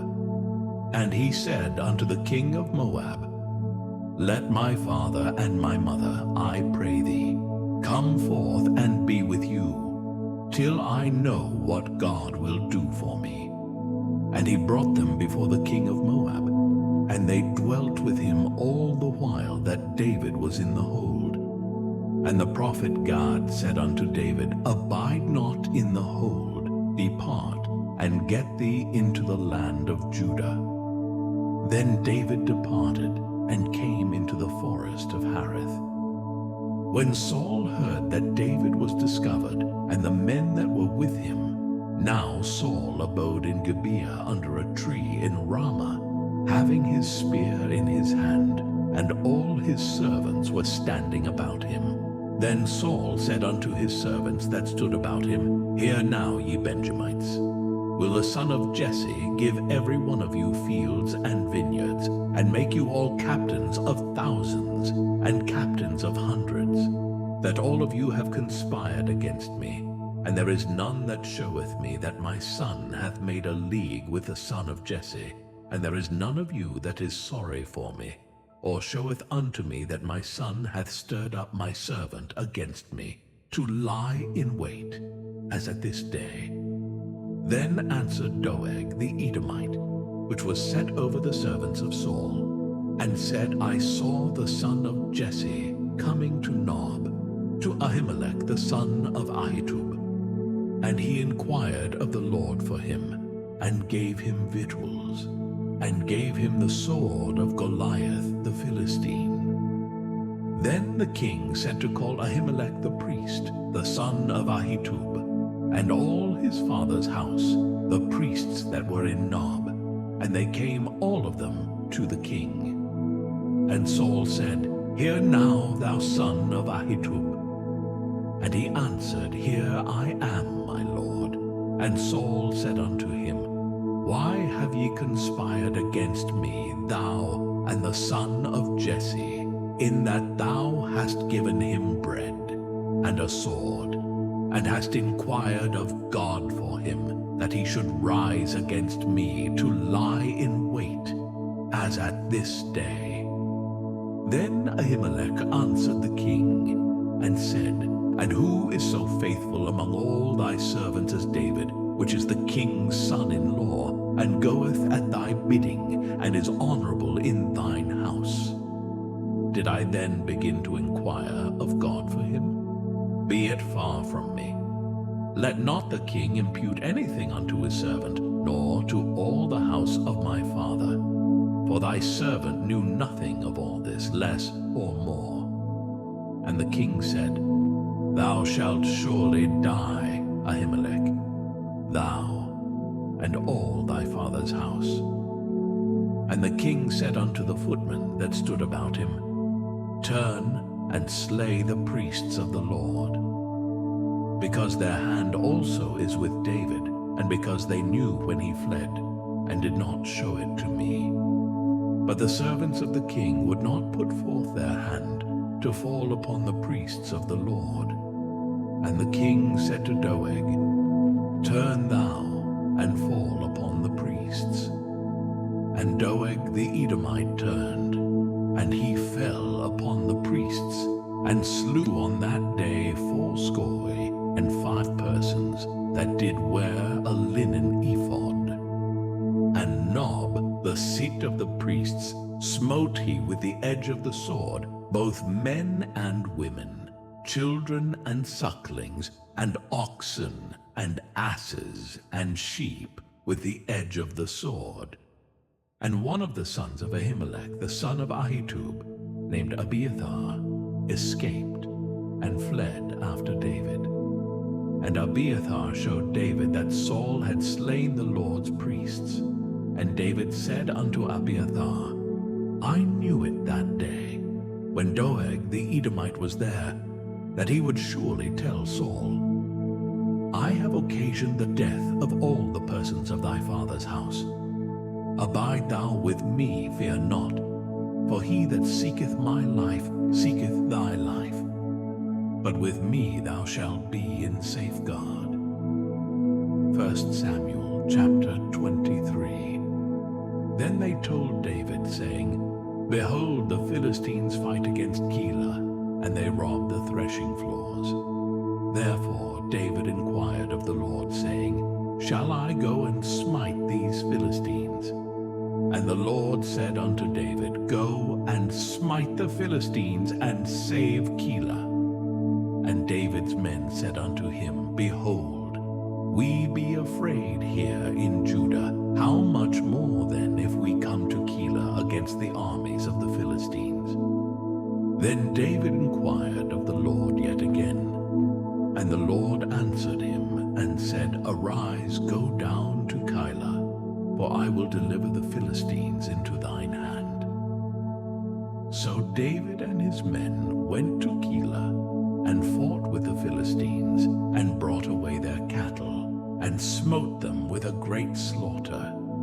So David saved the inhabitants of Keilah. And it came to pass, when Abiathar the son of Ahimelech fled to David to Keilah, that he came down with an ephod in his hand.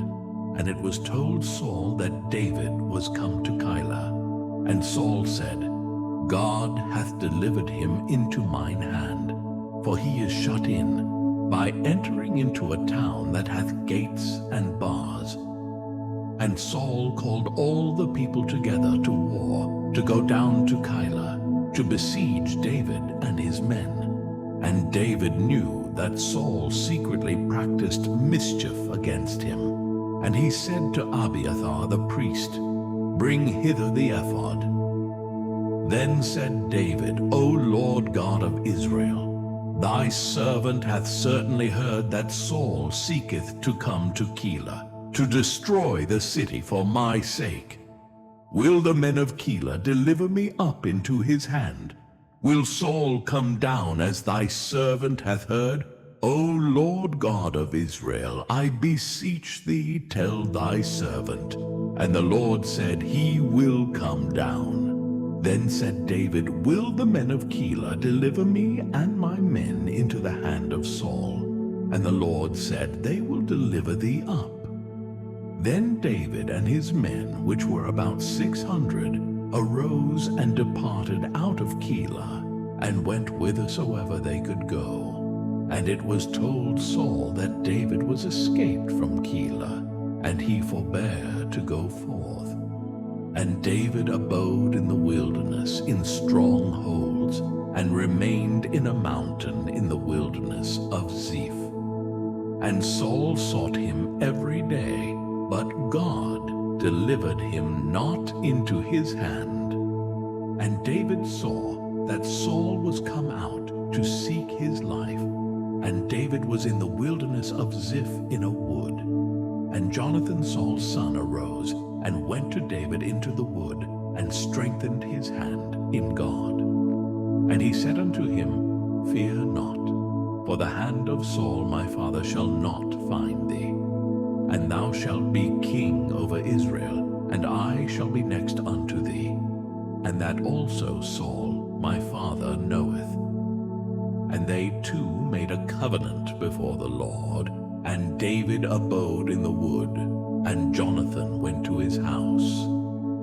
Then came up the Ziphites to Saul to Gibeah, saying, Doth not David hide himself with us in strongholds in the wood, in the hill of Hachilah, which is on the south of Jeshimon? Now therefore, O king, come down according to all the desire of thy soul to come down, and our part shall be to deliver him into the king's hand. And Saul said, Blessed be ye of the Lord, for ye have compassion on me. Go, I pray you, prepare yet, and know and see his place where his haunt is, and who hath seen him there. For it is told me that he dealeth very subtilly. See therefore, and take knowledge of all the lurking places where he hideth himself, and come ye again to me with the certainty, and I will go with you. And it shall come to pass, if he be in the land, that I will search him out throughout all the thousands of Judah.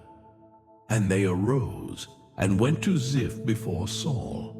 But David and his men were in the wilderness of Maon, in the plain on the south of Jeshimon. Saul also and his men went to seek him, and they told David, wherefore he came down into a rock, and abode in the wilderness of Maon. And when Saul heard that, he pursued after David in the wilderness of Maon. And Saul went on this side of the mountain, and David and his men on that side of the mountain.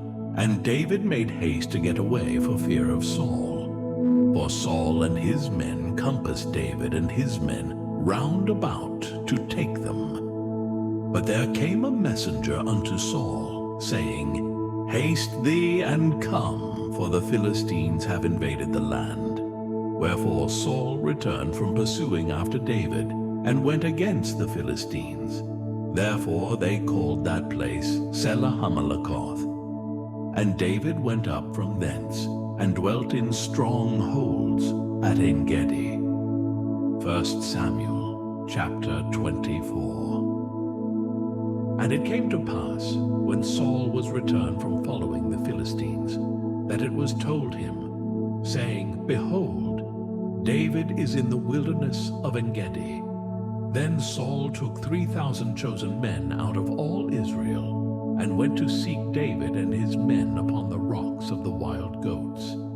And he came to the sheepcotes by the way, where was a cave, and Saul went in to cover his feet, and David and his men remained in the sides of the cave.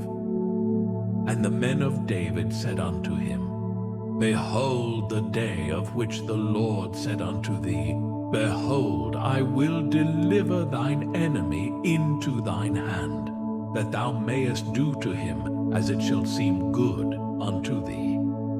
Then David arose, and cut off the skirt of Saul's robe privily. And it came to pass afterward, that David's heart smote him, because he had cut off Saul's skirt. And he said unto his men, The Lord forbid that I should do this thing unto my master, the Lord's anointed, to stretch forth mine hand against him, seeing he is the anointed of the Lord. So David stayed his servants with these words, and suffered them not to rise against Saul. But Saul rose up out of the cave, and went on his way. David also arose afterward, and went out of the cave, and cried after Saul, saying, My lord the king! And when Saul looked behind him, David stooped with his face to the earth, and bowed himself. And David said to Saul, Wherefore hearest thou men's words, saying, Behold, David seeketh thy hurt? Behold, this day thine eyes have seen how that the Lord had delivered thee today into mine hand in the cave, and some bade me kill thee, but mine eye spared thee. And I said, I will not put forth mine hand against my Lord, for he is the Lord's anointed. yea, see the skirt of thy robe in my hand. For in that I cut off the skirt of thy robe, and killed thee not, know thou and see that there is neither evil nor transgression in mine hand. And I have not sinned against thee, yet thou huntest my soul to take it. The Lord judge between me and thee, and the Lord avenge me of thee. But mine hand shall not be upon thee. As saith the proverb of the ancients, wickedness proceedeth from the wicked, but mine hand shall not be upon thee. After whom is the King of Israel come out? After whom dost thou pursue? After a dead dog, after a flea. The Lord therefore be judge, and judge between me and thee, and see, and plead my cause, and deliver me out of thine hand. And it came to pass, when David had made an end of speaking these words unto Saul, that Saul said, Is this thy voice, my son David? And Saul lifted up his voice and wept. And he said to David, Thou art more righteous than I, for thou hast rewarded me good, whereas I have rewarded thee evil. And thou hast showed this day how that thou hast dealt well with me. Forasmuch as when the Lord had delivered me into thine hand, thou killedst me not. For if a man find his enemy, will he let him go well away? Wherefore the Lord reward thee good for that thou hast done unto me this day. And now, behold, I know well that thou shalt surely be king, and that the kingdom of Israel shall be established in thine hand. Swear now therefore unto me by the Lord, that thou wilt not cut off my seed after me, and that thou wilt not destroy my name out of my father's house. And David sware unto Saul, and Saul went home. But David and his men gat them up unto the hold. 1 Samuel chapter 25. And Samuel died, and all the Israelites were gathered together, and lamented him, and buried him in his house at Ramah. And David arose, and went down to the wilderness of Paran. And there was a man in Maon, whose possessions were in Carmel. And the man was very great, and he had 3,000 sheep, and 1,000 goats. And he was shearing his sheep in Carmel. Now the name of the man was Nabal, and the name of his wife Abigail. And she was a woman of good understanding, and of a beautiful countenance. But the man was churlish and evil in his doings, and he was of the house of Caleb. And David heard in the wilderness that Nabal did shear his sheep. And David sent out 10 young men. And David said unto the young men, Get you up to Carmel, and go to Nabal, and greet him in my name. And thus shall ye say to him that liveth in prosperity, Peace be both to thee, and peace be to thine house, and peace be unto all that thou hast. And now I have heard that thou hast shearers. Now thy shepherds which were with us, we hurt them not. Neither was there aught missing unto them, all the while they were in Carmel. Ask thy young men, and they will show thee. Wherefore let the young men find favor in thine eyes. For we come in a good day. Give, I pray thee, whatsoever cometh to thine hand unto thy servants, and to thy son David. And when David's young men came, they spake to Nabal according to all those words in the name of David, and ceased. And Nabal answered David's servants, and said, Who is David, and who is the son of Jesse? There be many servants now-a-days that break away every man from his master. Shall I then take my bread and my water and my flesh, that I have killed for my shearers, and give it unto men whom I know not whence they be? So David's young men turned their way, and went again, and came and told him all those sayings. And David said unto his men, Gird ye on every man his sword. And they girded on every man his sword, and David also girded on his sword. And there went up after David about 400 men, and 200 abode by the stuff. But one of the young men told Abigail, Nabal's wife, saying, Behold, David sent messengers out of the wilderness to salute our master, and he railed on them. But the men were very good unto us, and we were not hurt, neither missed we anything, as long as we were conversant with them, when we were in the fields. They were a wall unto us both by night and day, all the while we were with them keeping the sheep. Now therefore know and consider what thou wilt do, for evil is determined against our master, and against all his household. For he is such a son of Belial, that a man cannot speak to him. Then Abigail made haste, and took 200 loaves, and 2 bottles of wine, and 5 sheep ready dressed, and 5 measures of parched corn, and 100 clusters of raisins, and 200 cakes of figs, and laid them on asses. And she said unto her servants, Go on before me, behold, I come after you. But she told not her husband Nabal. And it was so, as she rode on the ass, that she came down by the covert of the hill, and behold, David and his men came down against her, and she met them. Now David had said, Surely in vain have I kept all that this fellow hath in the wilderness, so that nothing was missed of all that pertained unto him, and he hath requited me evil for good.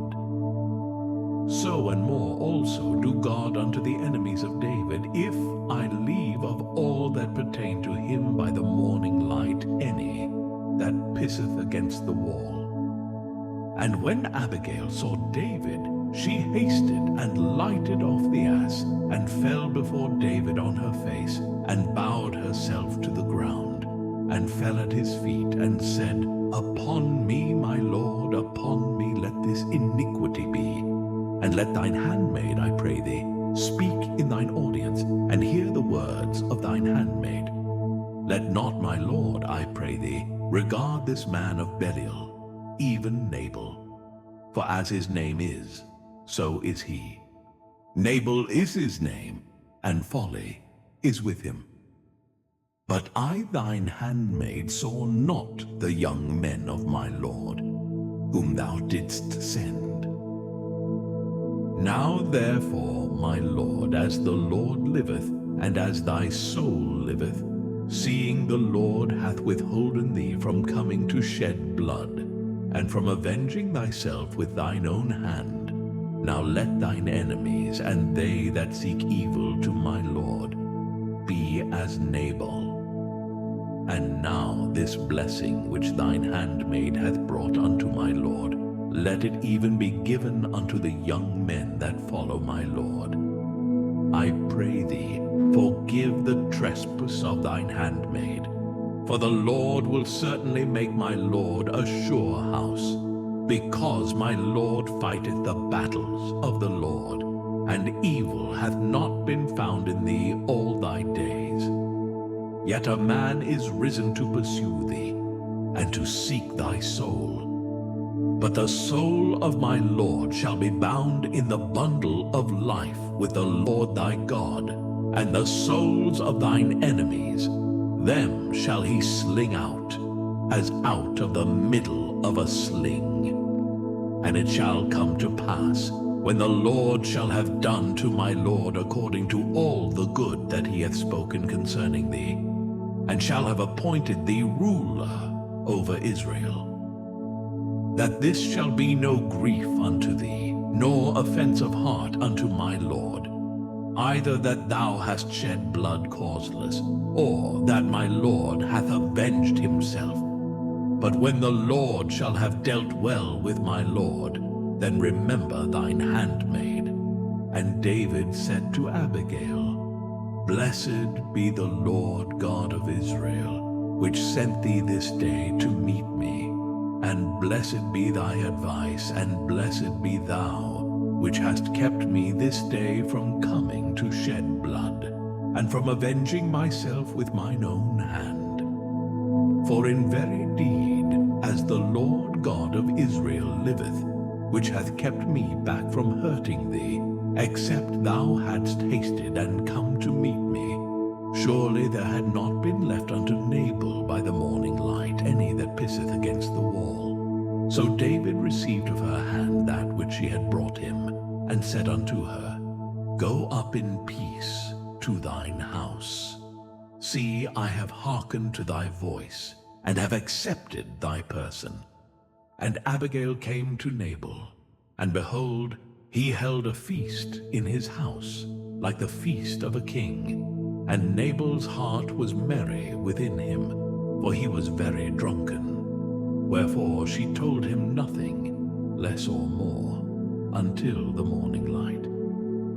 But it came to pass in the morning, when the wine was gone out of Nabal, and his wife had told him these things, that his heart died within him, and he became as a stone. And it came to pass about 10 days after, that the Lord smote Nabal, that he died. And when David heard that Nabal was dead, he said, Blessed be the Lord, that hath pleaded the cause of my reproach from the hand of Nabal, and hath kept his servant from evil. For the Lord hath returned the wickedness of Nabal upon his own head. And David sent and communed with Abigail to take her to him to wife. And when the servants of David were come to Abigail to Carmel, they spake unto her, saying, David sent us unto thee to take thee to him to wife. And she arose and bowed herself on her face to the earth, and said, Behold, let thine handmaid be a servant to wash the feet of the servants of my Lord. And Abigail hasted and arose, and rode upon an ass, with 5 damsels of hers that went after her. And she went after the messengers of David, and became his wife. David also took Ahinoam of Jezreel, and they were also both of them his wives. But Saul had given Michal his daughter, David's wife, to Phalti the son of Laish, which was of Galim. 1 Samuel chapter 26. And the Ziphites came unto Saul to Gibeah, saying, Doth not David hide himself in the hill of Hachilah, which is before Jeshimon? Then Saul arose, and went down to the wilderness of Ziph, having 3,000 chosen men of Israel with him, to seek David in the wilderness of Ziph. And Saul pitched in the hill of Hachilah, which is before Jeshimon, by the way. But David abode in the wilderness, and he saw that Saul came after him into the wilderness. David therefore sent out spies, and understood that Saul was come in very deed. And David arose, and came to the place where Saul had pitched. And David beheld the place where Saul lay. And Abner the son of Ner, the captain of his host. And Saul lay in the trench, and the people pitched round about him. Then answered David, and said to Ahimelech the Hittite, and to Abishai the son of Zeruiah, brother to Joab, saying, Who will go down with me to Saul to the camp? And Abishai said, I will go down with thee. So David and Abishai came to the people by night, and behold, Saul lay sleeping within the trench, and his spear stuck in the ground at his bolster. but Abner and the people lay round about him. Then said Abishai to David, God hath delivered thine enemy into thine hand this day. Now therefore let me smite him, I pray thee, with a spear even to the earth at once, and I will not smite him the second time. And David said to Abishai, Destroy him not. For who can stretch forth his hand against the Lord's anointed, and be guiltless? David said furthermore, As the Lord liveth, the Lord shall smite him, or his day shall come to die, or he shall descend into battle, and perish. The Lord forbid that I should stretch forth mine hand against the Lord's anointed. But I pray thee, take thou now the spear that is at his bolster, and the cruse of water, and let us go. So David took the spear and the cruse of water from Saul's bolster, and they gat them away, and no man saw it, nor knew it, neither awaked, for they were all asleep, because a deep sleep from the Lord was fallen upon them. Then David went over to the other side, and stood on the top of an hill afar off, a great space being between them. And David cried to the people and to Abner the son of Ner, saying, Answerest thou not, Abner? Then Abner answered and said, Who art thou that criest to the king? And David said to Abner, Art not thou a valiant man? And who is like to thee in Israel? Wherefore then hast thou not kept thy lord the king? For there came one of the people in to destroy the king thy lord. This thing is not good that thou hast done. As the Lord liveth, ye are worthy to die, because ye have not kept your master, the Lord's anointed. And now see where the king's spear is, and the cruse of water that was at his bolster. And Saul knew David's voice, and said, Is this thy voice, my son David? And David said, It is my voice, my lord, O king. And he said, Wherefore doth my lord thus pursue after his servant? For what have I done, or what evil is in mine hand? Now therefore I pray thee, let my lord the king hear the words of his servant. If the Lord have stirred thee up against me, let him accept an offering. But if they be the children of men, cursed be they before the Lord. For they have driven me out this day from abiding in the inheritance of the Lord, saying, Go, serve other gods. Now therefore let not my blood fall to the earth before the face of the Lord. For the king of Israel is come out to seek a flea, as when one doth hunt a partridge in the mountains. Then said Saul, I have sinned. Return, my son David, for I will no more do thee harm, because my soul was precious in thine eyes this day. Behold, I have played the fool, and have erred exceedingly. And David answered and said, Behold the king's spear, and let one of the young men come over and fetch it. The Lord render to every man his righteousness and his faithfulness. For the Lord delivered thee into my hand today. But I would not stretch forth mine hand against the Lord's anointed. And behold, as thy life was much set by this day in mine eyes, so let my life be much set by in the eyes of the Lord, and let him deliver me out of all tribulation. Then Saul said to David, Blessed be thou, my son David. Thou shalt both do great things, and also shalt still prevail. So David went on his way, and Saul returned to his place. 1 Samuel chapter 27. And David said in his heart, I shall now perish one day by the hand of Saul. There is nothing better for me than that I should speedily escape into the land of the Philistines. And Saul shall despair of me, to seek me any more in any coast of Israel. So shall I escape out of his hand. And David arose, and he passed over with the 600 men that were with him unto Achish, the son of Maoch, king of Gath. And David dwelt with Achish at Gath, he and his men, every man with his household, even David with his 2 wives, Ahinoam the Jezreelitess, and Abigail the Carmelitess, Nabal's wife.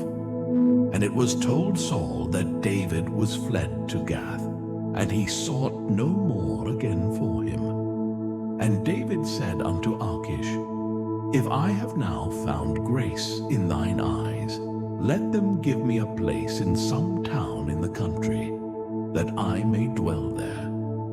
For why should thy servant dwell in the royal city with thee? Then Achish gave him Ziklag that day. Wherefore Ziklag pertaineth unto the kings of Judah unto this day. And the time that David dwelt in the country of the Philistines was a full year and 4 months.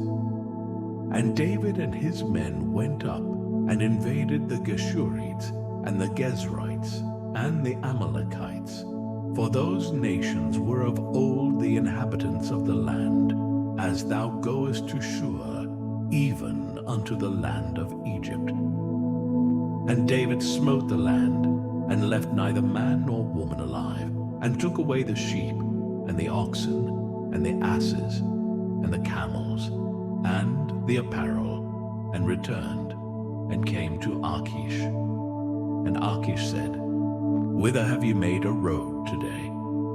And David said, Against the south of Judah, and against the south of the Jerahmeelites, and against the south of the Kenites. And David saved neither man nor woman alive, to bring tidings to Gath, saying, Lest they should tell on us, saying, So did David, and so will be his manner all the while he dwelleth in the country of the Philistines. And Achish believed David, saying, He hath made his people Israel utterly to abhor him. Therefore he shall be my servant forever. 1 Samuel chapter 28. And it came to pass in those days that the Philistines gathered their armies together for warfare, to fight with Israel. And Achish said unto David, Know thou assuredly that thou shalt go out with me to battle, thou and thy men. And David said to Achish, Surely thou shalt know what thy servant can do. And Achish said to David, Therefore will I make thee keeper of mine head forever. Now Samuel was dead, and all Israel had lamented him, and buried him in Ramah, even in his own city. And Saul had put away those that had familiar spirits, and the wizards, out of the land. And the Philistines gathered themselves together, and came and pitched in Shunem. And Saul gathered all Israel together, and they pitched in Gilboa. And when Saul saw the host of the Philistines, he was afraid, and his heart greatly trembled. And when Saul inquired of the Lord answered him not, neither by dreams, nor by Urim, nor by prophets. Then said Saul unto his servants, Seek me a woman that hath a familiar spirit, that I may go to her, and inquire of her. And his servant said to him, Behold, there is a woman that hath a familiar spirit at Endor. And Saul disguised himself, and put on other raiment, and he went, and 2 men with him. And they came to the woman by night. And he said, I pray thee, divine unto me by the familiar spirit, and bring me him up, whom I shall name unto thee. And the woman said unto him, Behold, thou knowest what Saul hath done, how he hath cut off those that have familiar spirits, and the wizards, out of the land. Wherefore then layest thou a snare for my life, to cause me to die? And Saul sware to her by the Lord, saying, As the Lord liveth, there shall no punishment happen to thee for this thing. Then said the woman, Whom shall I bring up unto thee? And he said, Bring me up Samuel. And when the woman saw Samuel, she cried with a loud voice. And the woman spake to Saul, saying, Why hast thou deceived me? For thou art Saul. And the king said unto her, Be not afraid, for what sawest thou? And the woman said unto Saul, I saw gods ascending out of the earth. And he said unto her, What form is he of? And she said, An old man cometh up, and he is covered with a mantle. And Saul perceived that it was Samuel, and he stooped with his face to the ground, and bowed himself. And Samuel said to Saul, Why hast thou disquieted me to bring me up? And Saul answered, I am sore distressed, for the Philistines make war against me, and God is departed from me, and answereth me no more, neither by prophets, nor by dreams. Therefore I have called thee, that thou mayest make known unto me what I shall do. Then said Samuel, Wherefore then dost thou ask of me, seeing the Lord is departed from thee, and is become thine enemy? And the Lord hath done to him as he spake by me. For the Lord hath rent the kingdom out of thine hand, and given it to thy neighbor, even to David, because thou obeyedst not the voice of the Lord, nor executedst his fierce wrath upon Amalek. Therefore hath the Lord done this thing unto thee this day. Moreover, the Lord will also deliver Israel with thee into the hand of the Philistines. And tomorrow shalt thou and thy sons be with me. The Lord also shall deliver the host of Israel into the hand of the Philistines.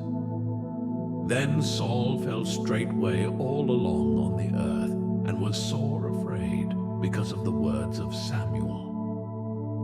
And there was no strength in him, for he had eaten no bread all the day, nor all the night.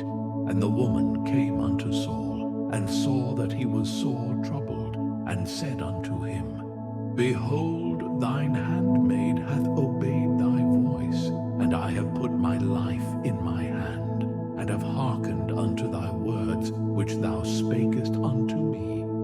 Now therefore, I pray thee, hearken thou also unto the voice of thine handmaid, and let me set a morsel of bread before thee, and eat, that thou mayest have strength when thou goest on thy way. But he refused, and said, I will not eat. But his servants together with the woman compelled him, and he hearkened unto their voice. So he arose from the earth, and sat upon the bed. And the woman had a fat calf in the house, and she hasted and killed it, and took flour and kneaded it, and did bake unleavened bread thereof. And she brought it before Saul, and before his servants, and they did eat. Then they rose up, and went away that night. 1 Samuel chapter 29. Now the Philistines gathered together all their armies to Aphek, and the Israelites pitched by a fountain which is in Jezreel. And the lords of the Philistines passed on by hundreds, and by thousands. But David and his men passed on in the reward with Achish. Then said the princes of the Philistines, What do these Hebrews here? And Achish said unto the princes of the Philistines, Is not this David the servant of Saul the king of Israel, which hath been with me these days, or these years? And I have found no fault in him since he fell unto me unto this day. And the princes of the Philistines were wroth with him, And the princes of the Philistines said unto him, Make this fellow return, that he may go again to his place which thou hast appointed him, and let him not go down with us to battle, lest in the battle he be an adversary to us. For wherewith should he reconcile himself unto his master? Should it not be with the heads of these men? Is not this David, of whom they sang one to another in dances, saying, Saul slew his thousands, and David his 10,000s? Then Achish called David, and said unto him, Surely as the Lord liveth, thou hast been upright, and thy going out and thy coming in with me in the host is good in my sight. For I have not found evil in thee since the day of thy coming unto me unto this day. Nevertheless, the Lord's favor thee not. Wherefore now return and go in peace, that thou displease not the lords of the Philistines. And David said unto Achish, But what have I done? And what hast thou found in thy servant so long as I have been with thee unto this day, that I may not go fight against the enemies of my lord the king? And Achish answered and said to David, I know that thou art good in my sight, as an angel of God. Notwithstanding the princes of the Philistines have said, He shall not go up with us to the battle. Wherefore now rise up early in the morning with thy master's servants that are come with thee, and as soon as ye be up early in the morning, and have light, depart. So David and his men rose up early to depart in the morning, to return into the land of the Philistines. And the Philistines went up to Jezreel. 1 Samuel chapter 30. And it came to pass, when David and his men were come to Ziklag on the third day, that the Amalekites had invaded the south, and Ziklag, and smitten Ziklag, and burned it with fire, and had taken the women captives that were therein. They slew not any, either great or small, but carried them away, and went on their way. So David and his men came to the city, and behold, it was burned with fire, and their wives, and their sons, and their daughters were taken captives. Then David and the people that were with him lifted up their voice and wept, until they had no more power to weep. And David's 2 wives were taken captives, Ahinoam the Jezreelitess, and Abigail the wife of Nabal the Carmelite. And David was greatly distressed, for the people spake of stoning him, because the soul of all the people was grieved, every man for his sons and for his daughters. But David encouraged himself in the Lord his God. And David said to Abiathar the priest, Ahimelech's son, I pray thee, bring me hither the ephod. And Abiathar brought thither the ephod to David. And David inquired at the Lord, saying, Shall I pursue after this troop? Shall I overtake them? And he answered him, Pursue, for thou shalt surely overtake them, and without fail recover all. So David went, he and the 600 men that were with him, and came to the brook Besor, where those that were left behind stayed. But David pursued, he and 400 men, for 200 abode behind, which were so faint that they could not go over the brook Besor. And they found an Egyptian in the field, and brought him to David, and gave him bread, and he did eat. And they made him drink water, and they gave him a piece of a cake of figs, and 2 clusters of raisins. And when he had eaten, his spirit came again to him, for he had eaten no bread nor drunk any water 3 days and 3 nights. And David said unto him, To whom belongest thou? And whence art thou? And he said, I am a young man of Egypt, servant to an Amalekite, and my master left me, because 3 days agone I fell sick. We made an invasion upon the south of the Cherethites, and upon the coast which belongeth to Judah, and upon the south of Caleb. And we burned Ziklag with fire. And David said to him, Canst thou bring me down to this company? And he said, Swear unto me by God, that thou wilt neither kill me, nor deliver me into the hands of my master, and I will bring thee down to this company. And when he had brought him down, behold, they were spread abroad upon all the earth, eating and drinking and dancing, because of all the great spoil that they had taken out of the land of the Philistines, and out of the land of Judah. And David smote them from the twilight even unto the evening of the next day, and there escaped not a man of them, save 400 young men, which rode upon camels and fled. And David recovered all that the Amalekites had carried away, and David rescued his 2 wives. And there was nothing lacking to them, neither small nor great, neither sons nor daughters, neither spoil, nor anything that they had taken to them. David recovered all. And David took all the flocks and the herds, which they drave before those other cattle, and said, This is David's spoil.